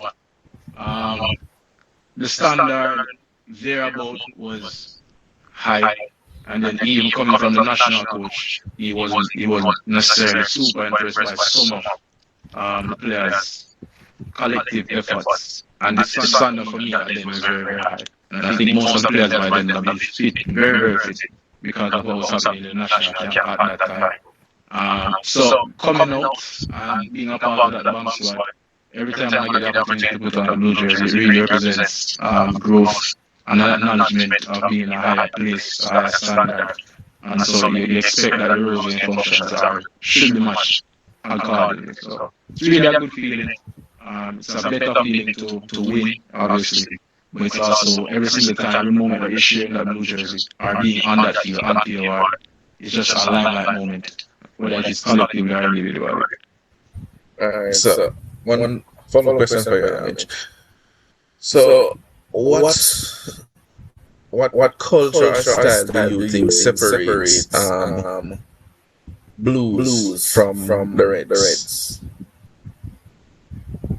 I think culture, then I can speak where culture is concerned. I think based off my knowledge, I think we've had the most rotations of players, younger players that is, which is something that I will always advocate for. I appreciate that because it doesn't even matter. Well, I'm not going to say it doesn't matter, but I'm going to say you play for your spot, you train for your spot, and the coaching staff is always diligent and looks forward for those small skill sets that persons actually thriving and use it towards the strength of the team. It's always good to see a more young-based team, and that's simply because there's going to be a turnover at some point. Maybe it's going to be drastic for another set, but for us, I've seen gradual rotations and the balance has happened. So that's something that I appreciate, and it has been one of our founding stuff. All right, and how does Blues prepare for high intensity, high pressure match like POR? We just like Pearson said, we emphasize a lot on fitness and tackling a lot, really, really, really, really do. And his acknowledgement kind of means the same. So we do pressure ourselves to work under due rest, coach would say. So once we are tired, once we just run a beep test or bronco, go straight into activities to grappling, to like running lines, to communicating, keeping that type of energy. Because we all know, Pierce, we can tell you, you're a past year after as well. That first 20 minutes speaks a lot.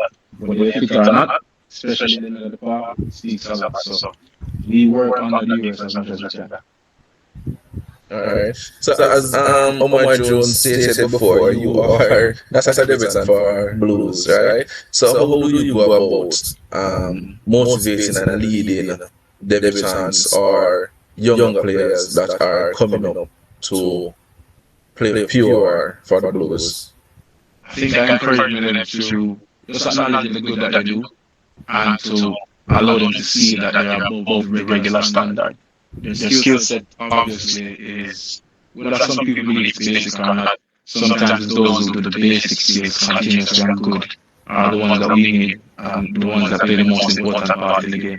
So I've always encouraged them to don't see themselves as just the average because I don't see you as that you have a lot of potential and limited and stuff like that. Come to training, even if you're not invited.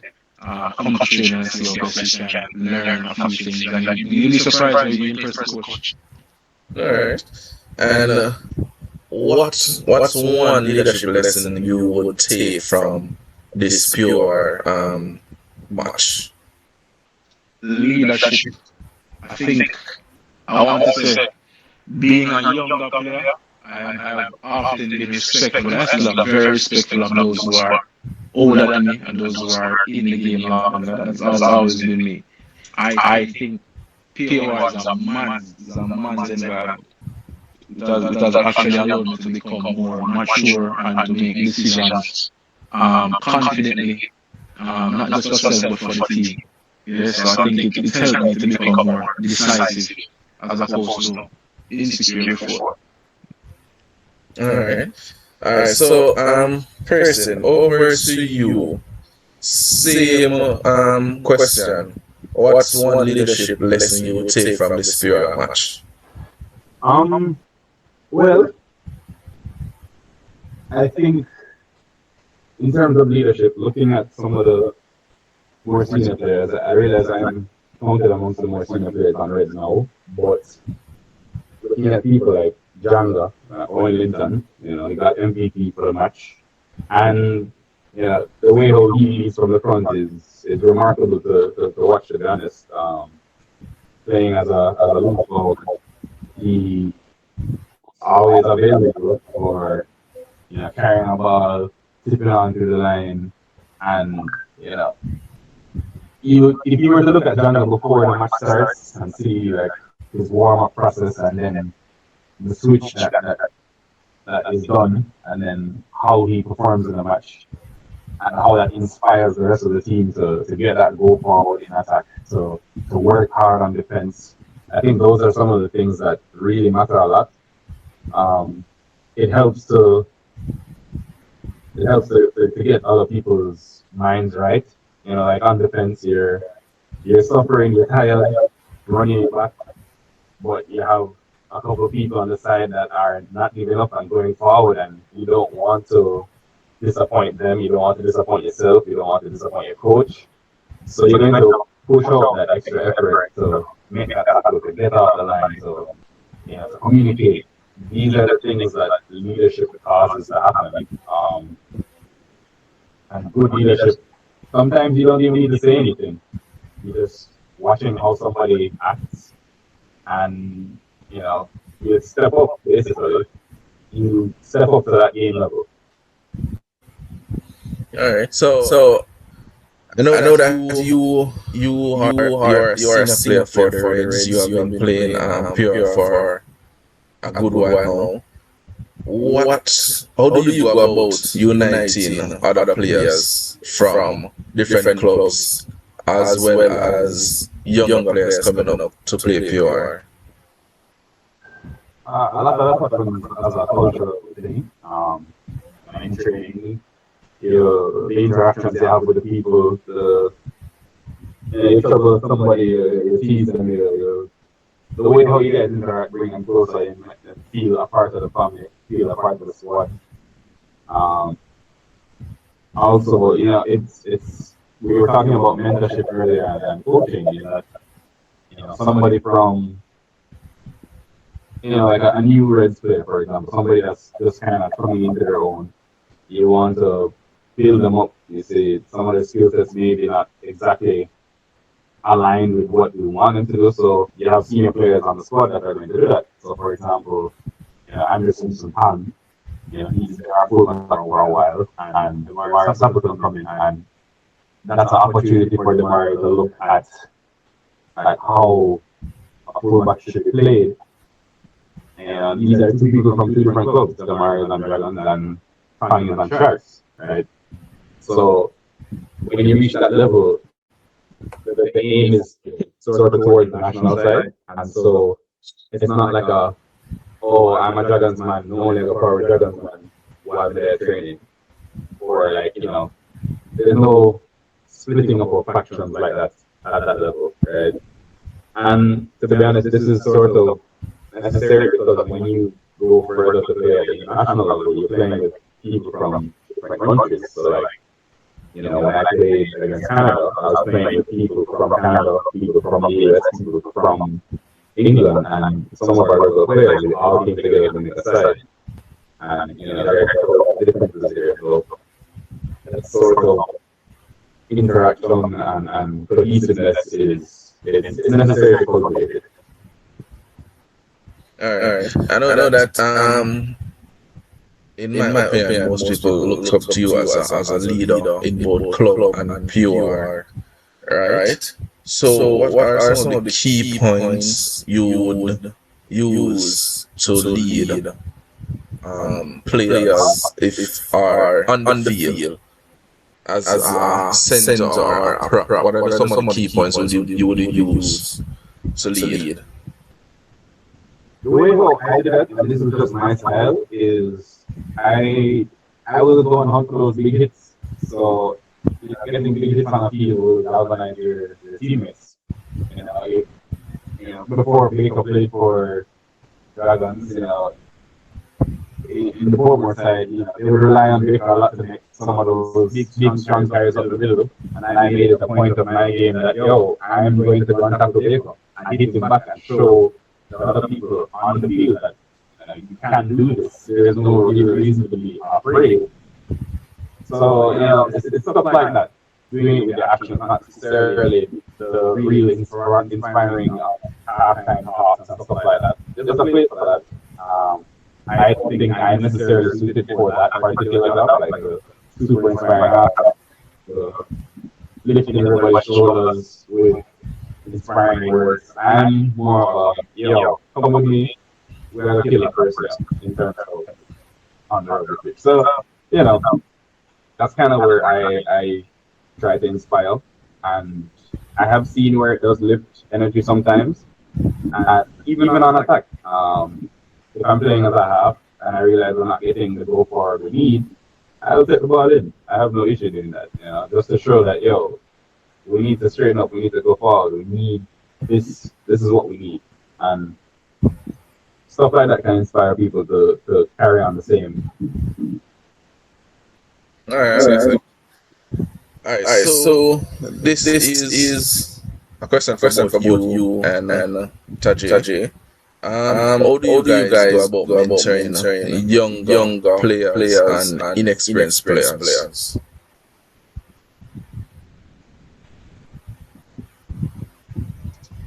Well, again, we touched on this a bit earlier. It's difficult to mentor somebody if they're not coming to the table themselves, and that's just in my situation at least. I think maybe Tajay will have a better time with that because he has a lot of the younger players that are more interactive and active on their side, maybe.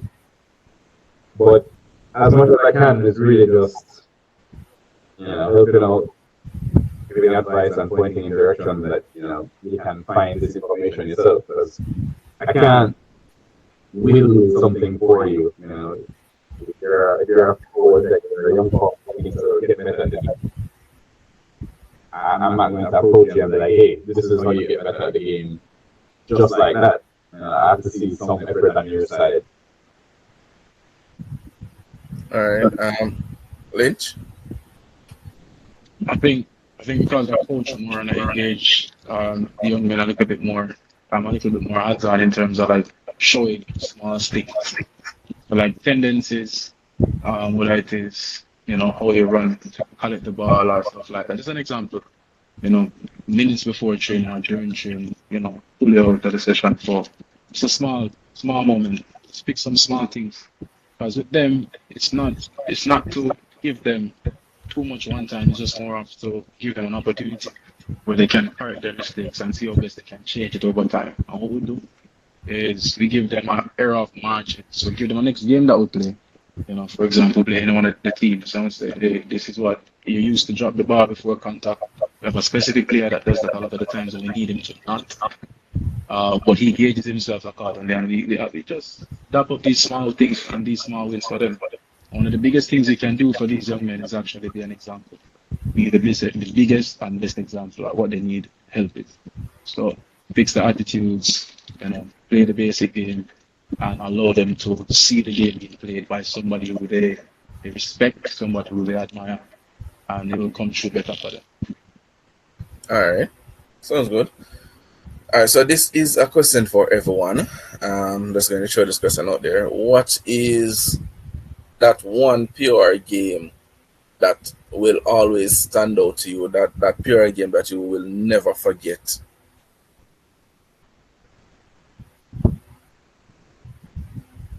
So for me, it is definitely that one in 2023 we won. And the reason being, I think that's the year when I just started to learn more about playing rugby league. Mm. And, coach put me in second row. So somewhere that I'm not fond of or know nothing of. But I was very flexible. And, I did a lot of groundwork that year.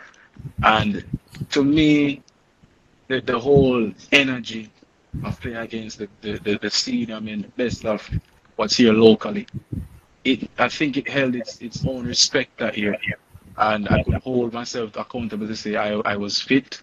I added my support in the team whether one way or the other.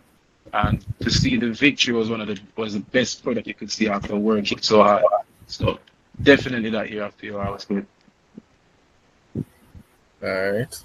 Anyone else? That one pure game that stands out for you guys?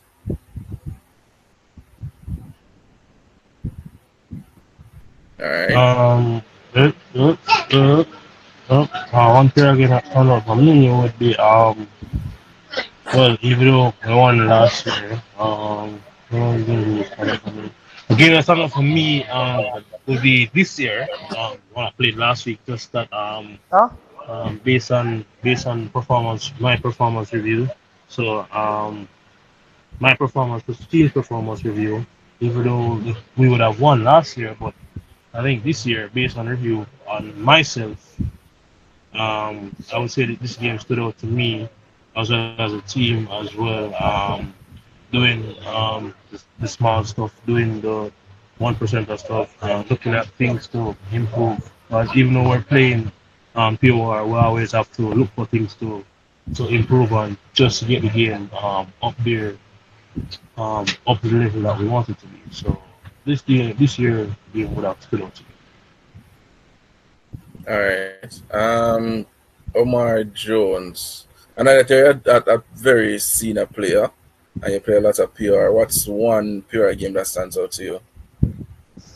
I know the very first one, we were playing a burgundy and white. Yeah. And a lot of people will remember that one, but yeah, that was a good one. Yep.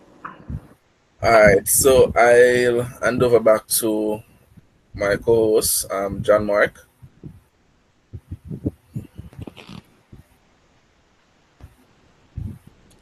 Yes, I am here. So I would like to open up a Q&A segment for our audience members to ask our panelists who are here today. Is there any questions?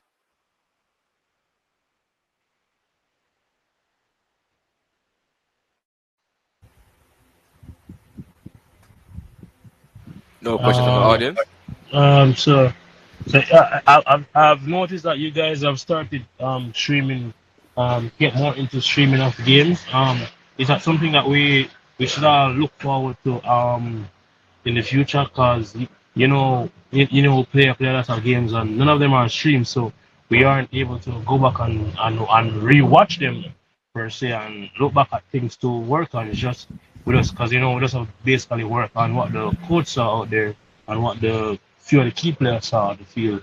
But watching the game is different from actually playing it. You're seeing yourself from a different angle. So is it the filming of games is what we should look out more for in the future? In terms of streaming the games themselves, we will look. Not We will. streaming, like filming and reposting, not streaming. Um, to answer your question, Ricardo, yes, I am trying to record more games, but you know, most of the time the weather, transportation, and stuff like that.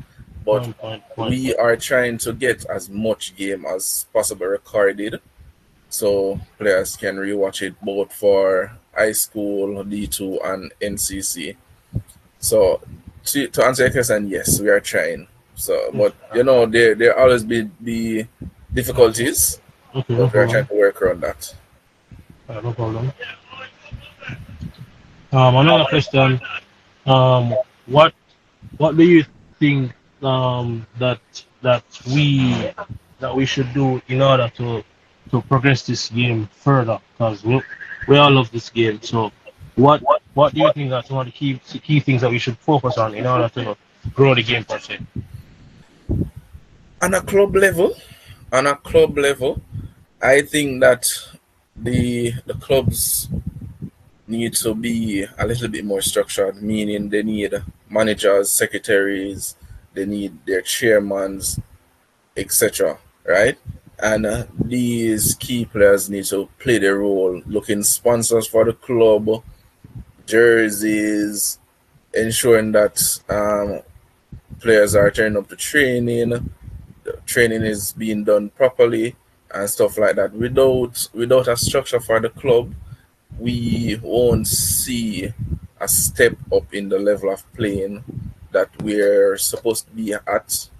Um, so yeah, I think we need to first start at our club boards and get those in place, and then move on from that, and then we would see a more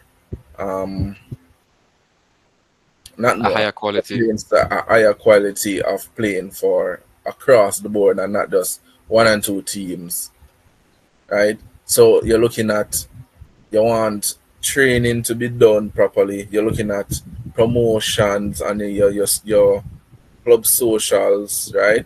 So clips of training, clips of match, get YouTube channels, can post it, your videos, your training videos, your clips there, your clips on your TikTok, your Instagram, your Facebook, your Twitter, stuff like that. So the clubs need to play a bigger part in helping pushing the sport so we can see better quality.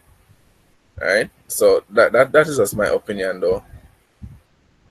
As I will also agree with Raj in the baseline does need to increase on the club level, where other aspects, different aspects in the club need to be implemented and have a consistency where even us as external persons can feed on to further either advertise or promote what is going on the club level, even down to our player level, seeing how you guys are more intricate and a closer knit body than what we would be able to access and have more time to gain information, gain videos, promotion, anything of that sort. It will make it easier overall to hire the quality as well as to bringing forth the external parties to then bring more eyes to what is going on. Yep. I mean, I agree with what you guys are saying. I think the difficulties here is that a lot of this has to come from players themselves who some of them don't necessarily have the time or the will to do that, and nobody is being paid to do this. So it gets difficult to keep consistency with it. So, for example, social media work, that should be like a low hanging fruit, right? But that requires somebody to do it well. It requires planning, you know, getting the actual shots that you need, something that actually looks like a product as opposed to just a random picture of a person, or a random post. What you're talking about is increasing the value of the product, and that takes work and time. And as I say, I think you get that right. It's just difficult to achieve with people that aren't necessarily committed, or people that don't have the time and availability, which is something I think all of the clubs face. True, I'll agree with you. I'll agree with you, person. Any other question?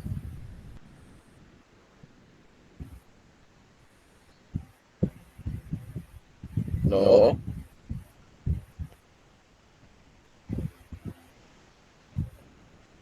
Alright. So seeing as how we don't have any more questions and went through, and we have went through each aspect, I would like to thank everyone. Oh, Mr. Ryan, welcome to. Good day, everyone. Good day. Sorry for the late question, but it's an important one. I think it would be very beneficial for us to know. But in everyone's honest opinion, how do we grow rugby, not just as a team level, but at a national level, and to a sense get to a global level where rugby is one of our top three sports: track and field, football, and then rugby. How do we get rugby there on the main stage in Jamaica? Yeah, but it comes back down to what we said before. We need the clubs to be promoting their teams more than how it is being promoted, correct? So if we have a competition, right, and there's no promotion to it, like I understand where most people said, oh, but the league needs to promote it. Sure, the league does promote it. Can they do more? Probably, but it all boils down to the clubs playing that part in helping promoting the teams. When when it's being promoted, right? Correct. More eyes will be seeing the sport. We can get more sponsors. More sponsors bring more money, etc. More money brings more equipment, better training facilities, programs where clubs, not only clubs, but national programs can feed into, and this will then bring the quality of playing higher. With the quality of playing being higher, then we can now compete at a higher level with teams like Ireland, Scotland, New Zealand, and countries like those. So once we are competing at that level, people are seeing that, hey, that rugby is competing at that the higher level, and they are producing results, good results, then more more players will turn up, more females, more males will want to join and say, oh, we do have a chance at reaching the national, making the national team, or playing in pure and stuff like that. So it all boils on back to what we said before. We need more promotion from not only rugby league but the clubs itself as well. But as Pearson says, it is difficult, and that is true. It is difficult.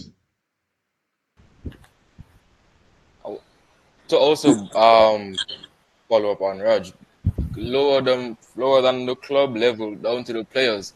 Example, for one of the Thundercats players that I remember is that he has a personal TikTok page and or Instagram where he does his own personal promotions where I get ready for me, but at the same time he also promotes matches when he's going to play a match or whenever going to training.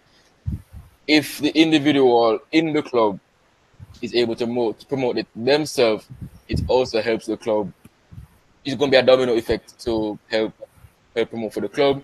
And with each club doing that, it will also help on a national level where everyone knows. It's a domino effect, in my opinion. So, would it be a stretch to ask the league and by extension the clubs to create a sort of standard postings for each team? Not necessarily. Not this is the onus on the team as well, but the league can enforce so that we can get all our teams involved in making posts. Here's the It, difficulty with that. How do you enforce that? that's the question I was about to ask. When I say sorry, not enforce. Enforce was a harsh term. I guess encourage. Encourage is the proper term. That way we can, as you guys said, promote more and get more out. We can also, this could also be like a campaign where, as Jackson would have said, we urge the players, especially players with social media followings from other activities in their life, to promote to get us out there more.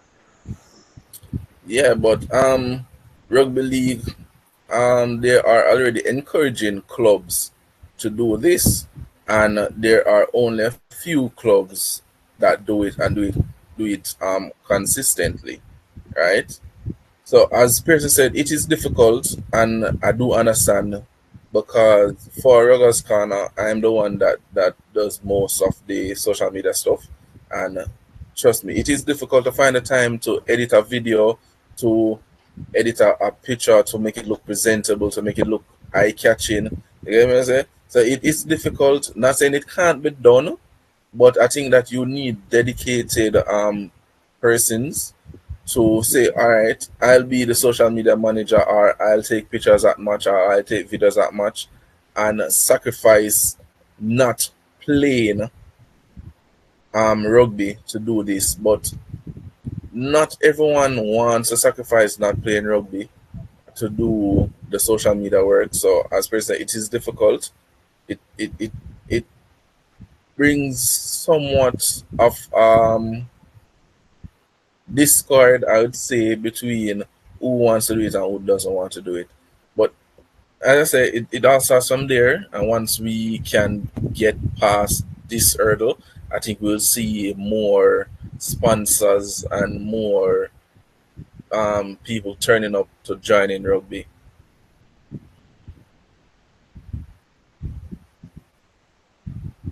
Any other questions from anyone else? Not a question, but a comment. So as regards to putting ourselves out there, um, we also need to make ourselves marketable as well. Because you can't just get people on that make money. The people have to, yeah, for as you say, establish a social media so you can have a presence that where you promote rugby and not the regular slot this will go on in Jamaica. Them thing there, but a page where promote rugby or promote yourself getting involved in rugby, and so aspects like those can make yourself more marketable. And post the type of posts and whatnot. People knowing who you are, so you're able to have a better reach than the man who have post a bag of different things on the internet. So make yourself more marketable. That's true. Okay. All right. So over to my co-host John Mark. Yes, so before we wrap up, we have one of our analysts joining in, Mr. Marvin. We're going to ask a few questions before we wrap up. Marvin, are you here? Yes, good afternoon. I'm here. Yes, good afternoon. So we're going to be asking some questions as a representative for Bulls. No, that's for Sharks. PR. Sharks. My apologies. So starting from D2 moving into D1, starting from being the Firestorm, you've built one of the most Firestorm. You have built one of the successful records in Jamaica Rugby League history with 10 NCC titles and 8 consecutive wins. How does it feel leading a club with that kind of legacy? It's definitely is a huge bill, huge responsibility. Obviously, we built a dynasty over the years. It didn't start that way, however. I'm coming from the era where we used to battle it out against JDF and Vauxhall back then.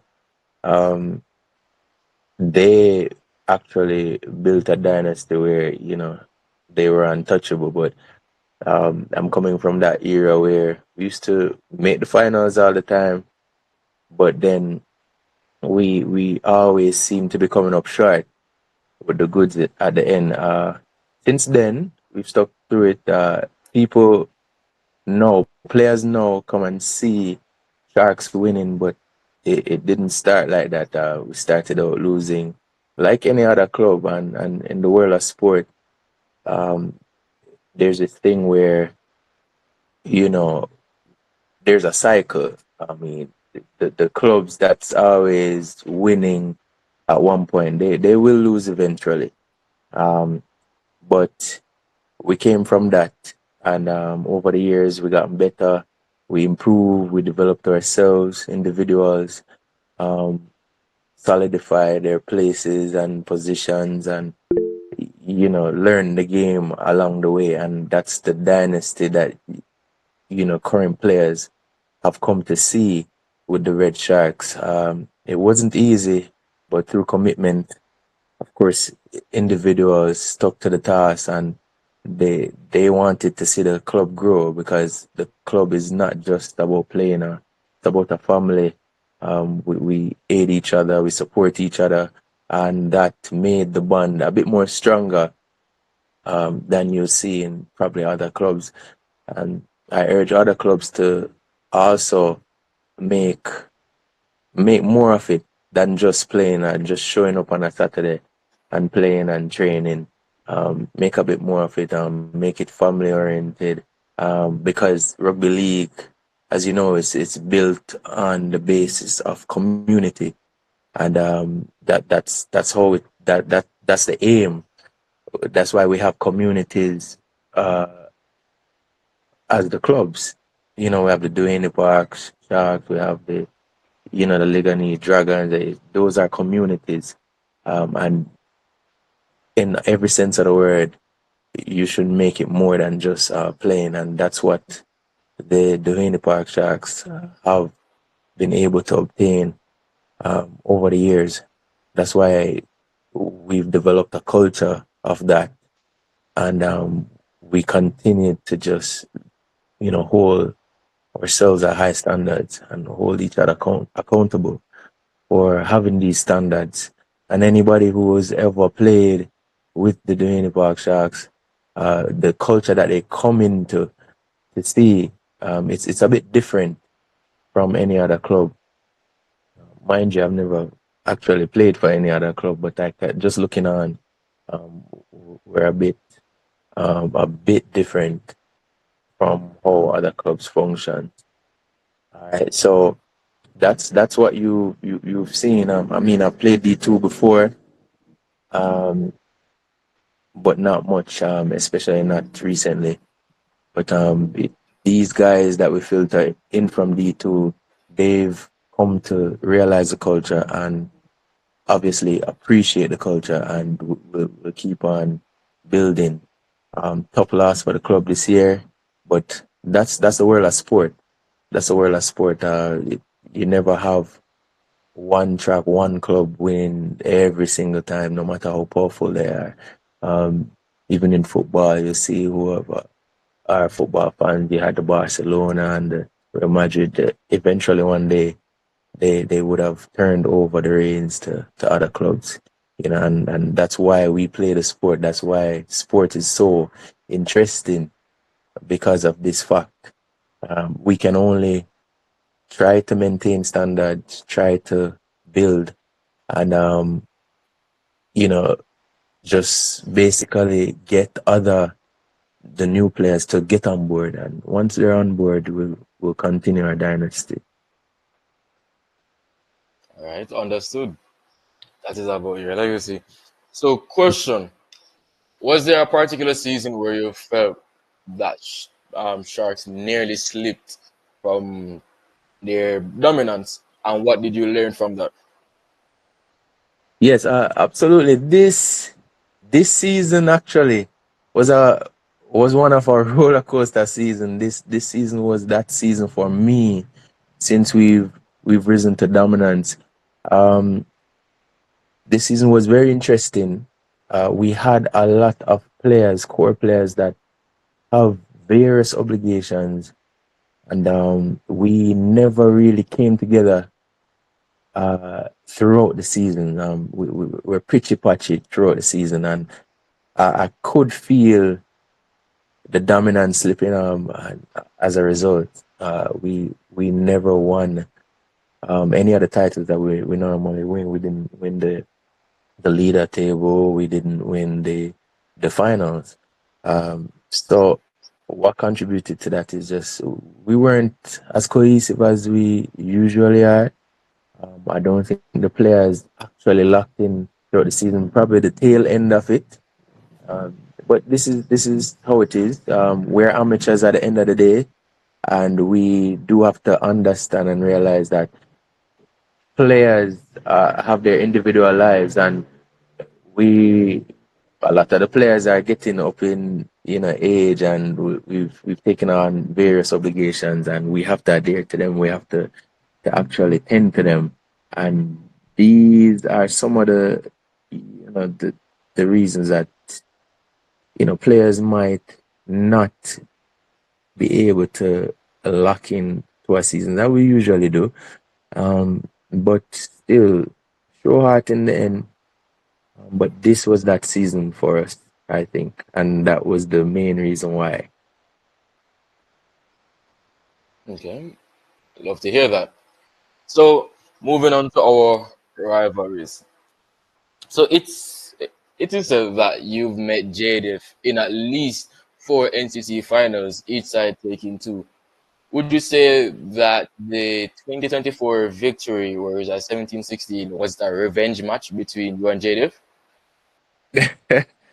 uh well, but for this season, and I can speak for myself and some of the guys on the team.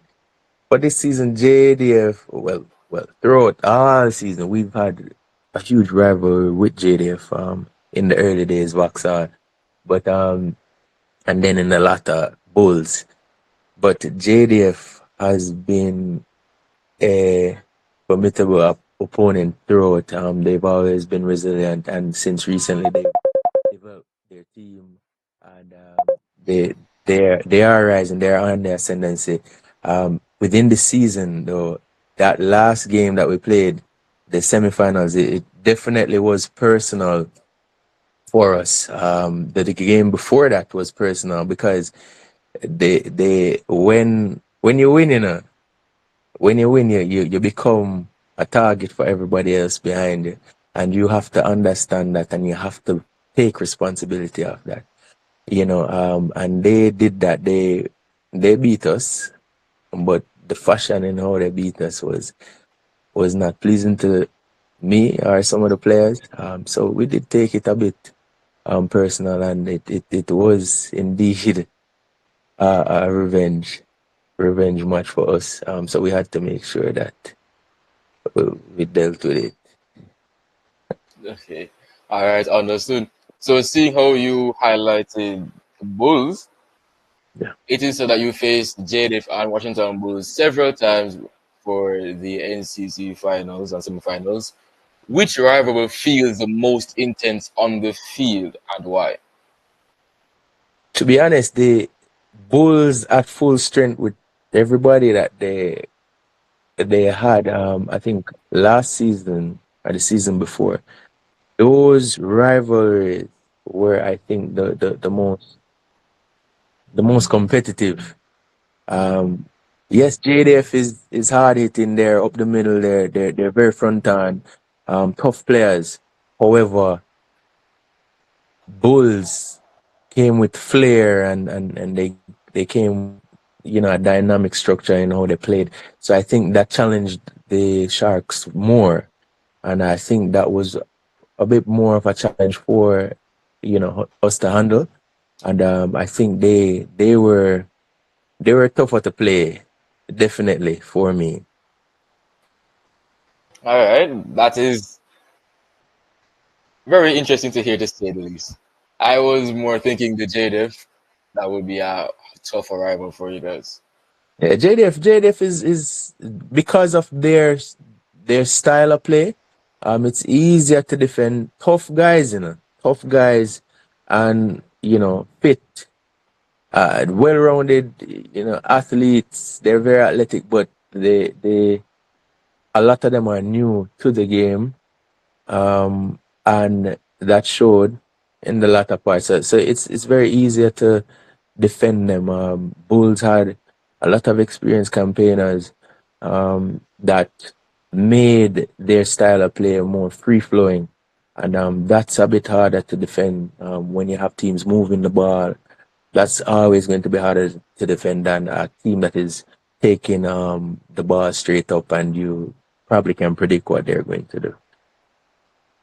All right, that's reasonable. That's reasonable. In the context of POR, the Nationals, how much pride do you have in seeing certain D2 players or D1 players being selected for national representation for NCC, and that's NCC for POR?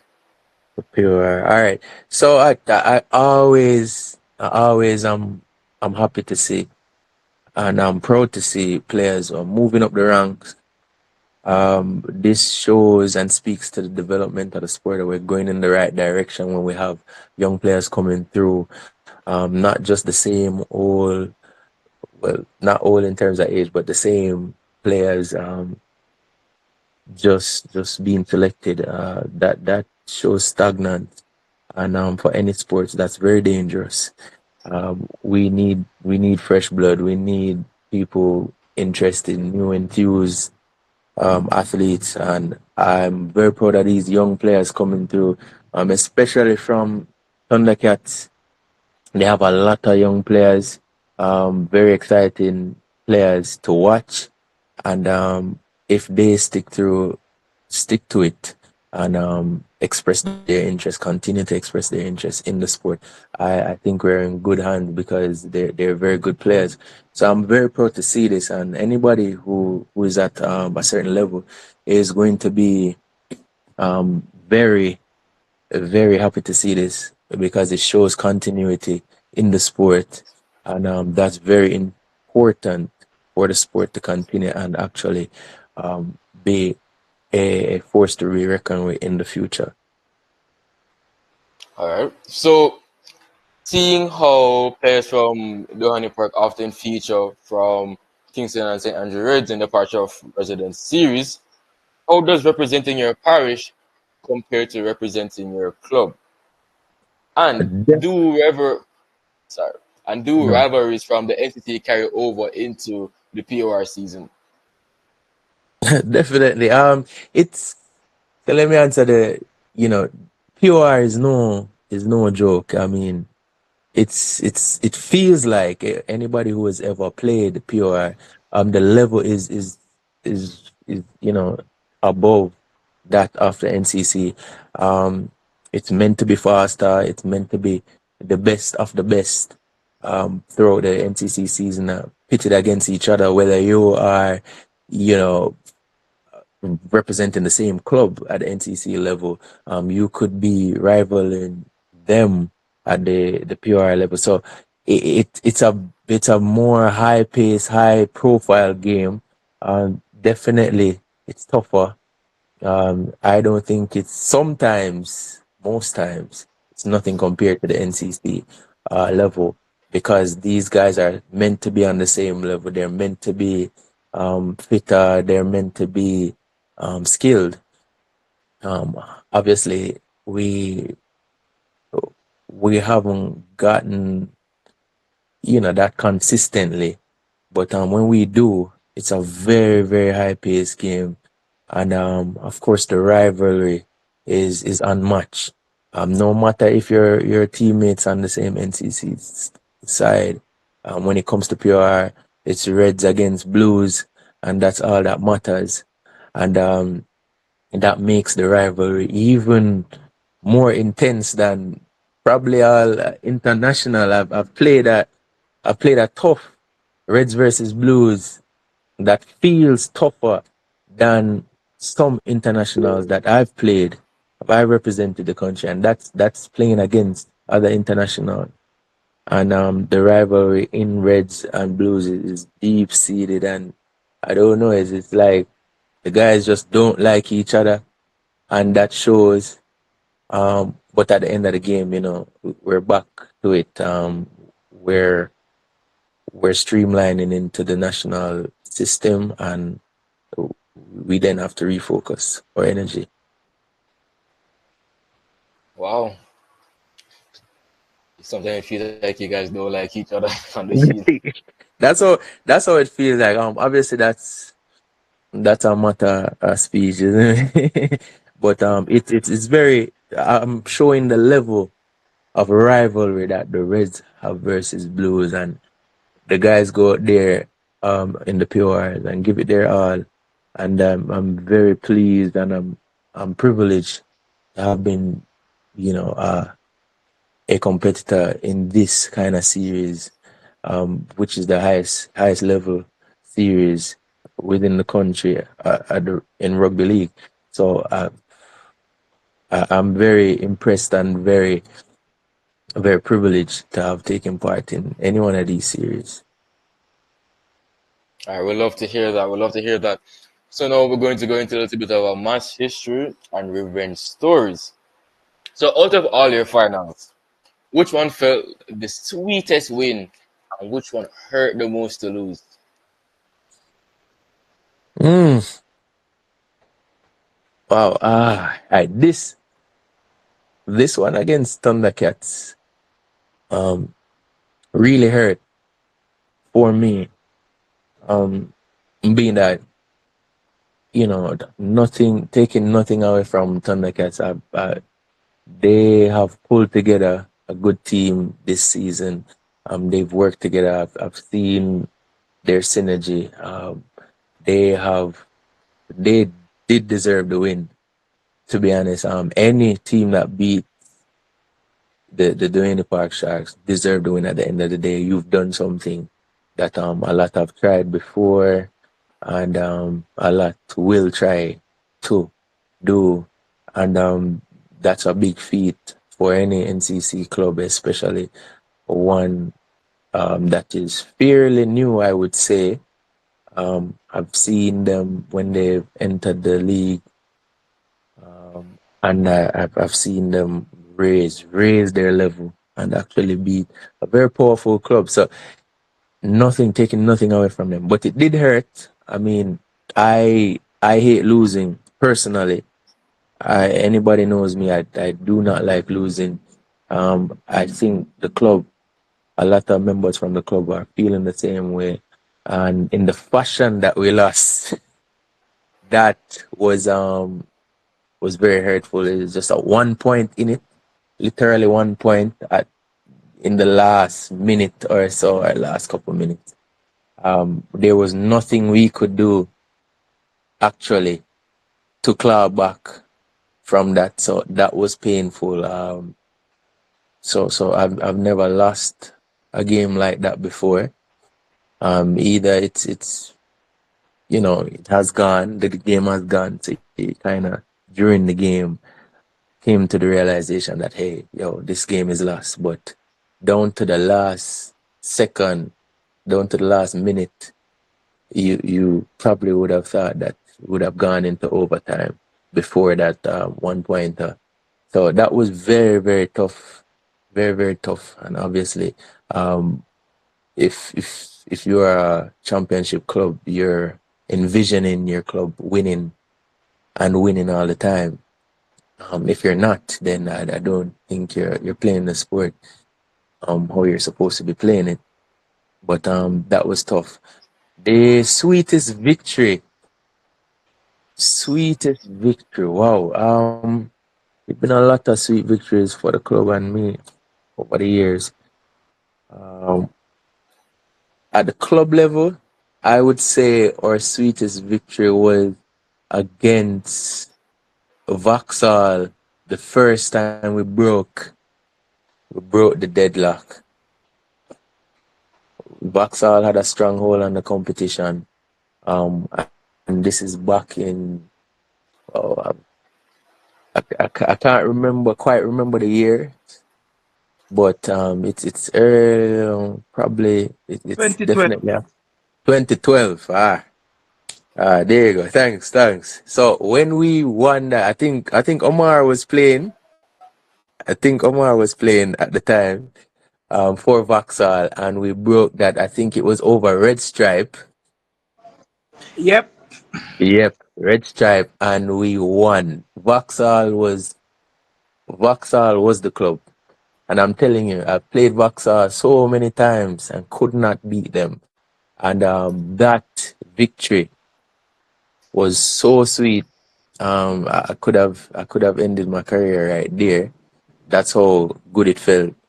To after being beaten by one of the most dominant club in the island, you finally saw the fruits of your labor after training and coming together, beating them, and they were a very strong team, very very strong team. I think back then Andrew Andrew Simpson was representing Vauxhall, and they were tough, and to beat them was a big deal for us.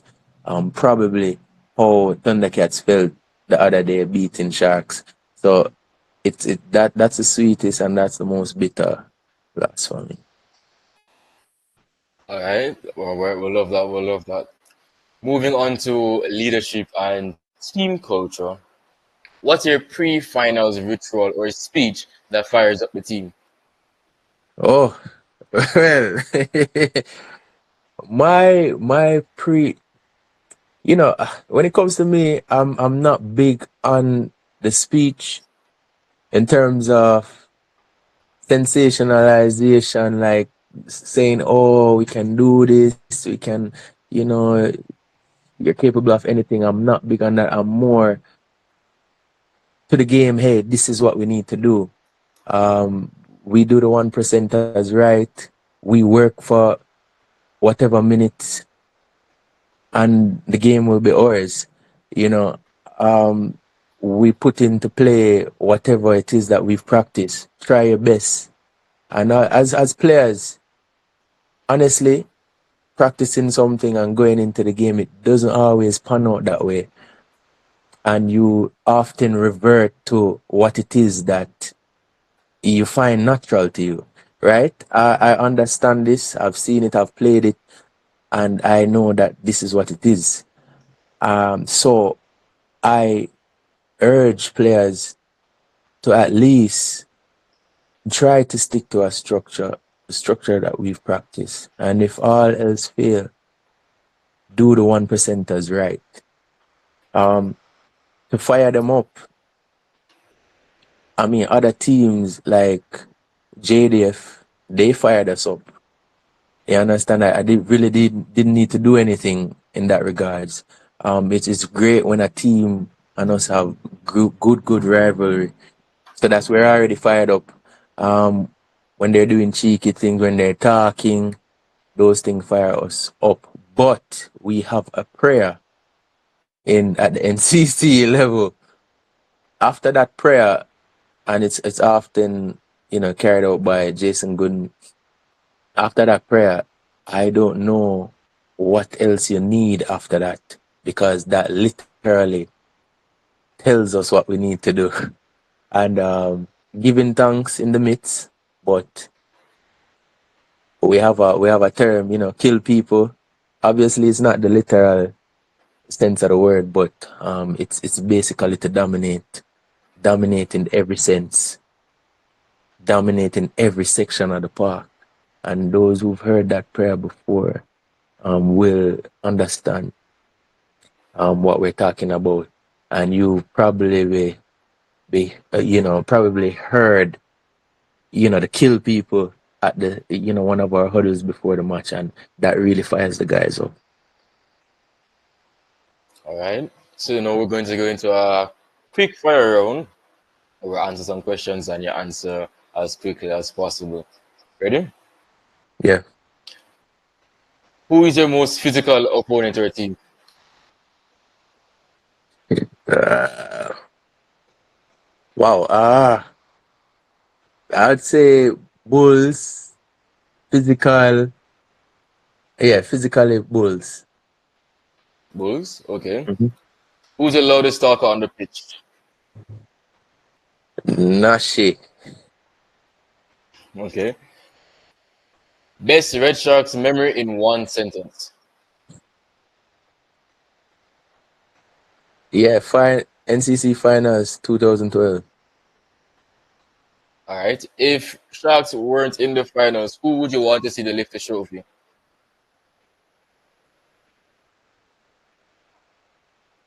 Mm.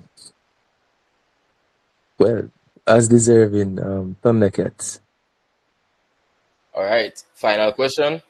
Which opponent's captain do you respect the most? At the NCC level. Yes, sir. Ah, Captain. I do respect the JDF captain. All right. So that will be it for the quick fire round. Thank you, Marvin. So now we're going to have the representative for Bulls, Mr. DeMarco. Are you here?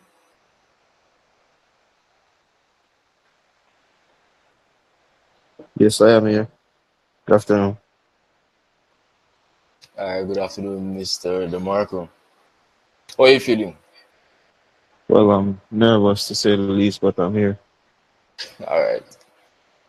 So we're going to start off with team identity and growth, starting from the D2 level, going into the D1, and then we're going to have a pair round. Okay. All right. So for the D2 level, what defines a team identity on and off the field?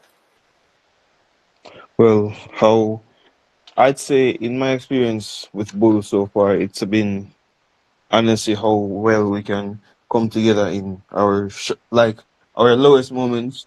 How even though we are at such a bad point, we can still show up and give out the best effort we can. Either win or lose, at the end of the day, we still come out as a team and we work together to try our best to win. Even if we don't win, we stick together and yeah, we support each other.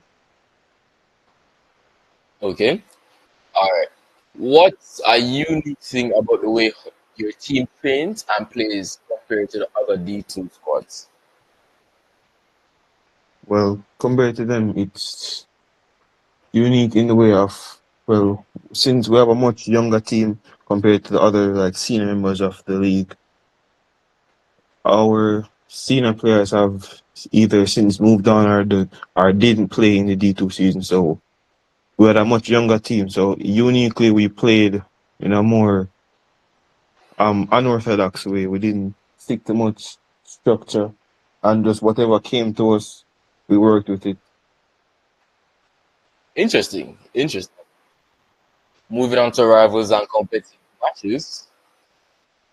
Having faced their biggest rivals in crucial semifinals or playoffs, how did those matches? Well, our biggest rivals, um, well, do you mean specifically in D toward any reason? You can say for D2. Okay, in D2, honestly, it was for us, in my opinion, it was honestly for us like Thundercats because when we are looking at it, they were the biggest competition. So when in my head, I was looking at it and from perspective of every game we played, even though whether it was against Thundercats or not, in the end, Thundercats were the team to beat. So I was looking at it from a perspective of like, how we perform against them compared to how Thundercats performs. If we did this against Sharks this week, then how would we have feared if it wasn't Sharks we were playing? If it was per se Thundercats we were playing? Because I from the season started, I just had it in my mind that we would be facing Thundercats in the finals if we made it there.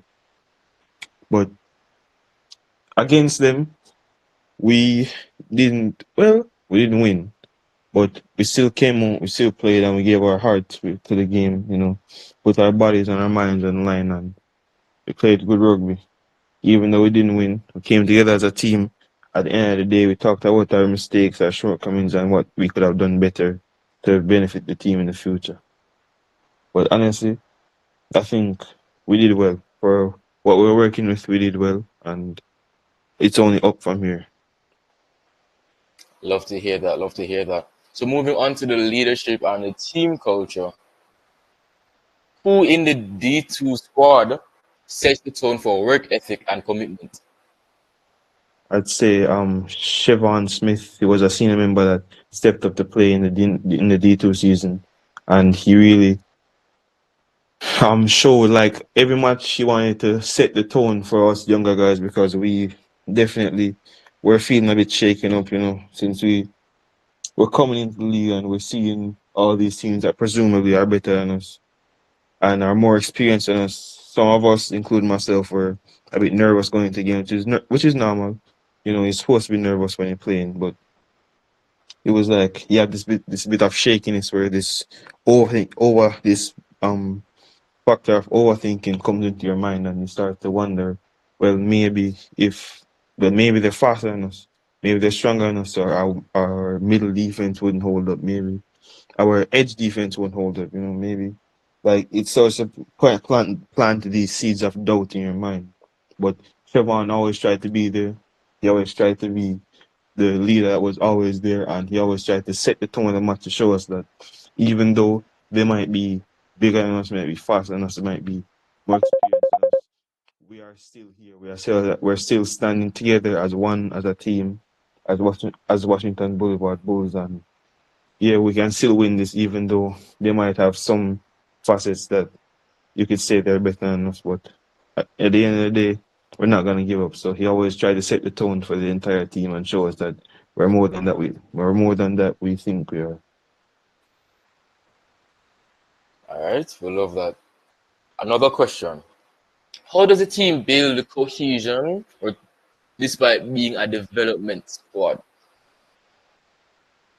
Well, honestly, through just how we build cohesion, honestly, sometimes it felt wavy because when in moments of extreme pressure, when say we had a match on the line or we were losing or we're trailing behind, it was a case where we started to crumble. The people started to blame this other person. Other people started to get doubted. They start to become doubted in their own abilities and play with less heart. So what happened is that we- at the start of the match, everyone would start at like say 100, and then some people would, by halftime, if we're trailing, some people would start to drift down and they start to doubt. So like in their heads, we can't win the match anymore. So the effort that they put out starts to decline and decrease. So what happens is that a lot of times we had to, like say we get a penalty, we had to stop in the game and we had to go, like leaders in the team, we had to go around and start saying to the guys that, hey, saying the guy next to me, to my right and my left, like, yeah, we have this, bro. We can do it, bro. Come in, man. I don't know. We can just defend. Simple and snake. We can make it, bro. Just trying to build up their confidence to show them that we can't give up yet. Even though we're trailing, even though we might be losing right now, that still doesn't mean we can just give up while we're on the field. We have to still try. So at the end, it's like you have to be your brother's keeper. You have to look out for the people around you. You have to have the self-awareness to realize that your team is down, who specifically are feeling a certain type of way about specific things, and tell them exactly what they need to hear to get that extra bit of effort out of them so that we can finish the game strong. All right. I love the being the brother's keeper and actively talking and hyping up the man them beside you to keep on pushing even when it seems null and void. So for the connection to the D1s and the club legacy, do you receive mentorship from your D1 players, your seniors, and has it helped your growth? And are there any specific lessons from D1 matches that you apply? Well, yes, I have received a lot of mentorship from many D1 players in the league, specifically from my club and my teammates, because outside of the game and outside of matches and like on specifically like match day, you see them are training. I would interact with them outside of that in like just regular formal events, just hanging out with the friends and stuff like that, and just hearing little things that even when you're just peeking back and just having a break away from the game, they still tell you, "Oh, I saw you do this in the match. I want to tell you that, how you can fix this, how you can fix that." They have so I'll bring up Siobhan Smith again. He is always, whether we're in a match or not, always trying to help the younger players be a better version of themselves, whether that be in specifically in rugby or just in as a person in general. And he has always tried his best to stick his neck out for us. Always tried his best to support us as much as he possibly can. Another player that I've seen a lot of mentorship from is he hasn't played specifically with Bulls this D1 or D2 season, but David and Akeem, they have shown David, Akeem, and another player, I'll bring my player. David and Akeem, they have shown to me specifically because I know them.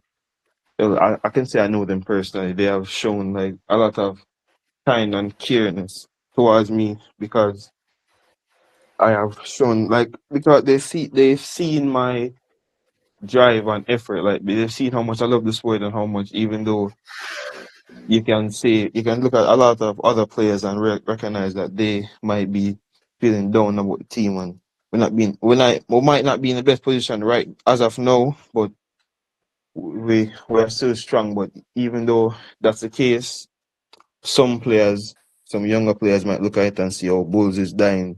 So I might go to a different club. I might try out Sharks or Dragons or Cats. But um, they have seen that I don't have any intention to switch, and they have recognized my strength, and they have tried to give me as much tips, as much train and affirmative words as much as possible to help me be a better player, to hold Bulls together in the time that we're having right now. And another player I like to bring up is Shamari Stewart. But a lot of people only know him as Sham though. He might not be, to me, honestly, in my opinion, he might not be the friendliest person, but still, as a technical, from a technical standpoint, I can say that he's one of the best players I know. And just from watching his game alone, I can deduce from what I've seen from his game, I can deduce that he's one of the best players currently in the country. And looking at him and how he plays, I have taken a lot of his like mannerisms, but not mannerisms. Like what I'm trying to say is that I've looked at his game and I've tried to replicate it in my game because I recognize his skill as a player. So I play as a forward, but I have developed my passing ability very well because of how much I have studied his gameplay. Because he's built like a forward, but he's mainly a back, and he has very well passing, and I've recognized that about him, and I tried my best to replicate it, and through my effort and his teachings to me, I have managed to increase my skills, I could say, to uh acceptable level. Yeah. All right, that sounds wonderful to be able to have that insight to look at what another player have his skill level and then incorporate it into your own play style. That takes self-assessment, and that is wonderful as a player. So another question is, which team do you feel pushes Bulls to play at their absolute best? Um. what team, I'd say that team would be uh, the Red Sharks because from what I've seen, they have the best competition compared to us. Like in terms of players and the skill of the players, they have, in my opinion, the best competition. And because of the rivalry of saying like when I first came to Bulls, my perspective of how the league was set was Bulls at the top and the second and third were Red Sharks and JDF. And Red Sharks has not dropped. I'm pretty sure they no, I wouldn't say they have dropped. They haven't dropped off on their ranking. They're still second place in terms of skill, in my opinion, in the league. So from the perspective of like you're looking at it as in they're the when I first came, they were the second best and we were the best, right?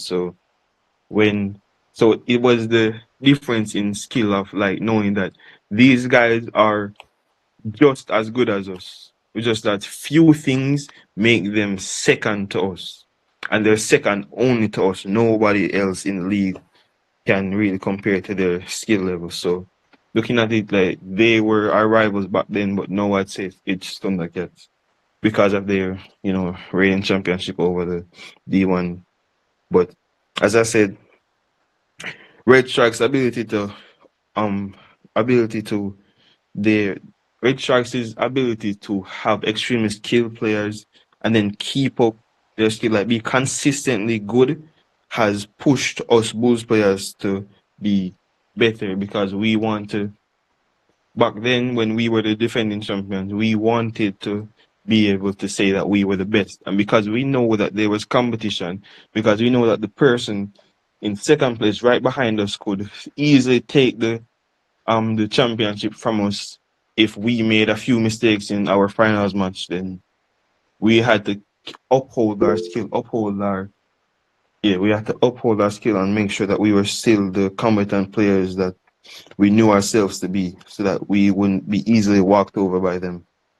So their skill alone and the constant like fear of them taking our championship or our title of the defending champions from us pushed us to be better. I know in this day and age where we have majority younger players, what's the case for me is that they the case for me is that they we are well for me specifically, as I said, I have I'm trying my best to be able to say, oh, I'm at the caliber where I can compare myself to say, oh, I'm one of like the better players in the league.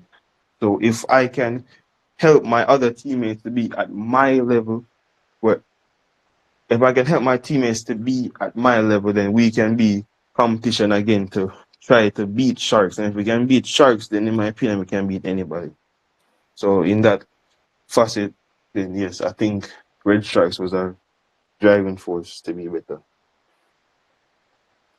All right, thank you, DeMarco. Now we're going to go into a quick fire round, and then we will wrap up. So the quick fire round is where I will ask you a question, and you have to answer as quickly as possible and as short as possible. Okay. All right. So one word to describe how Bulls play rugby. Um, Difficult. Toughest opponent you faced in recent seasons. JDF. Most underrated teammate. Carl Thompson. Who is the loudest or funniest teammate in your locker room?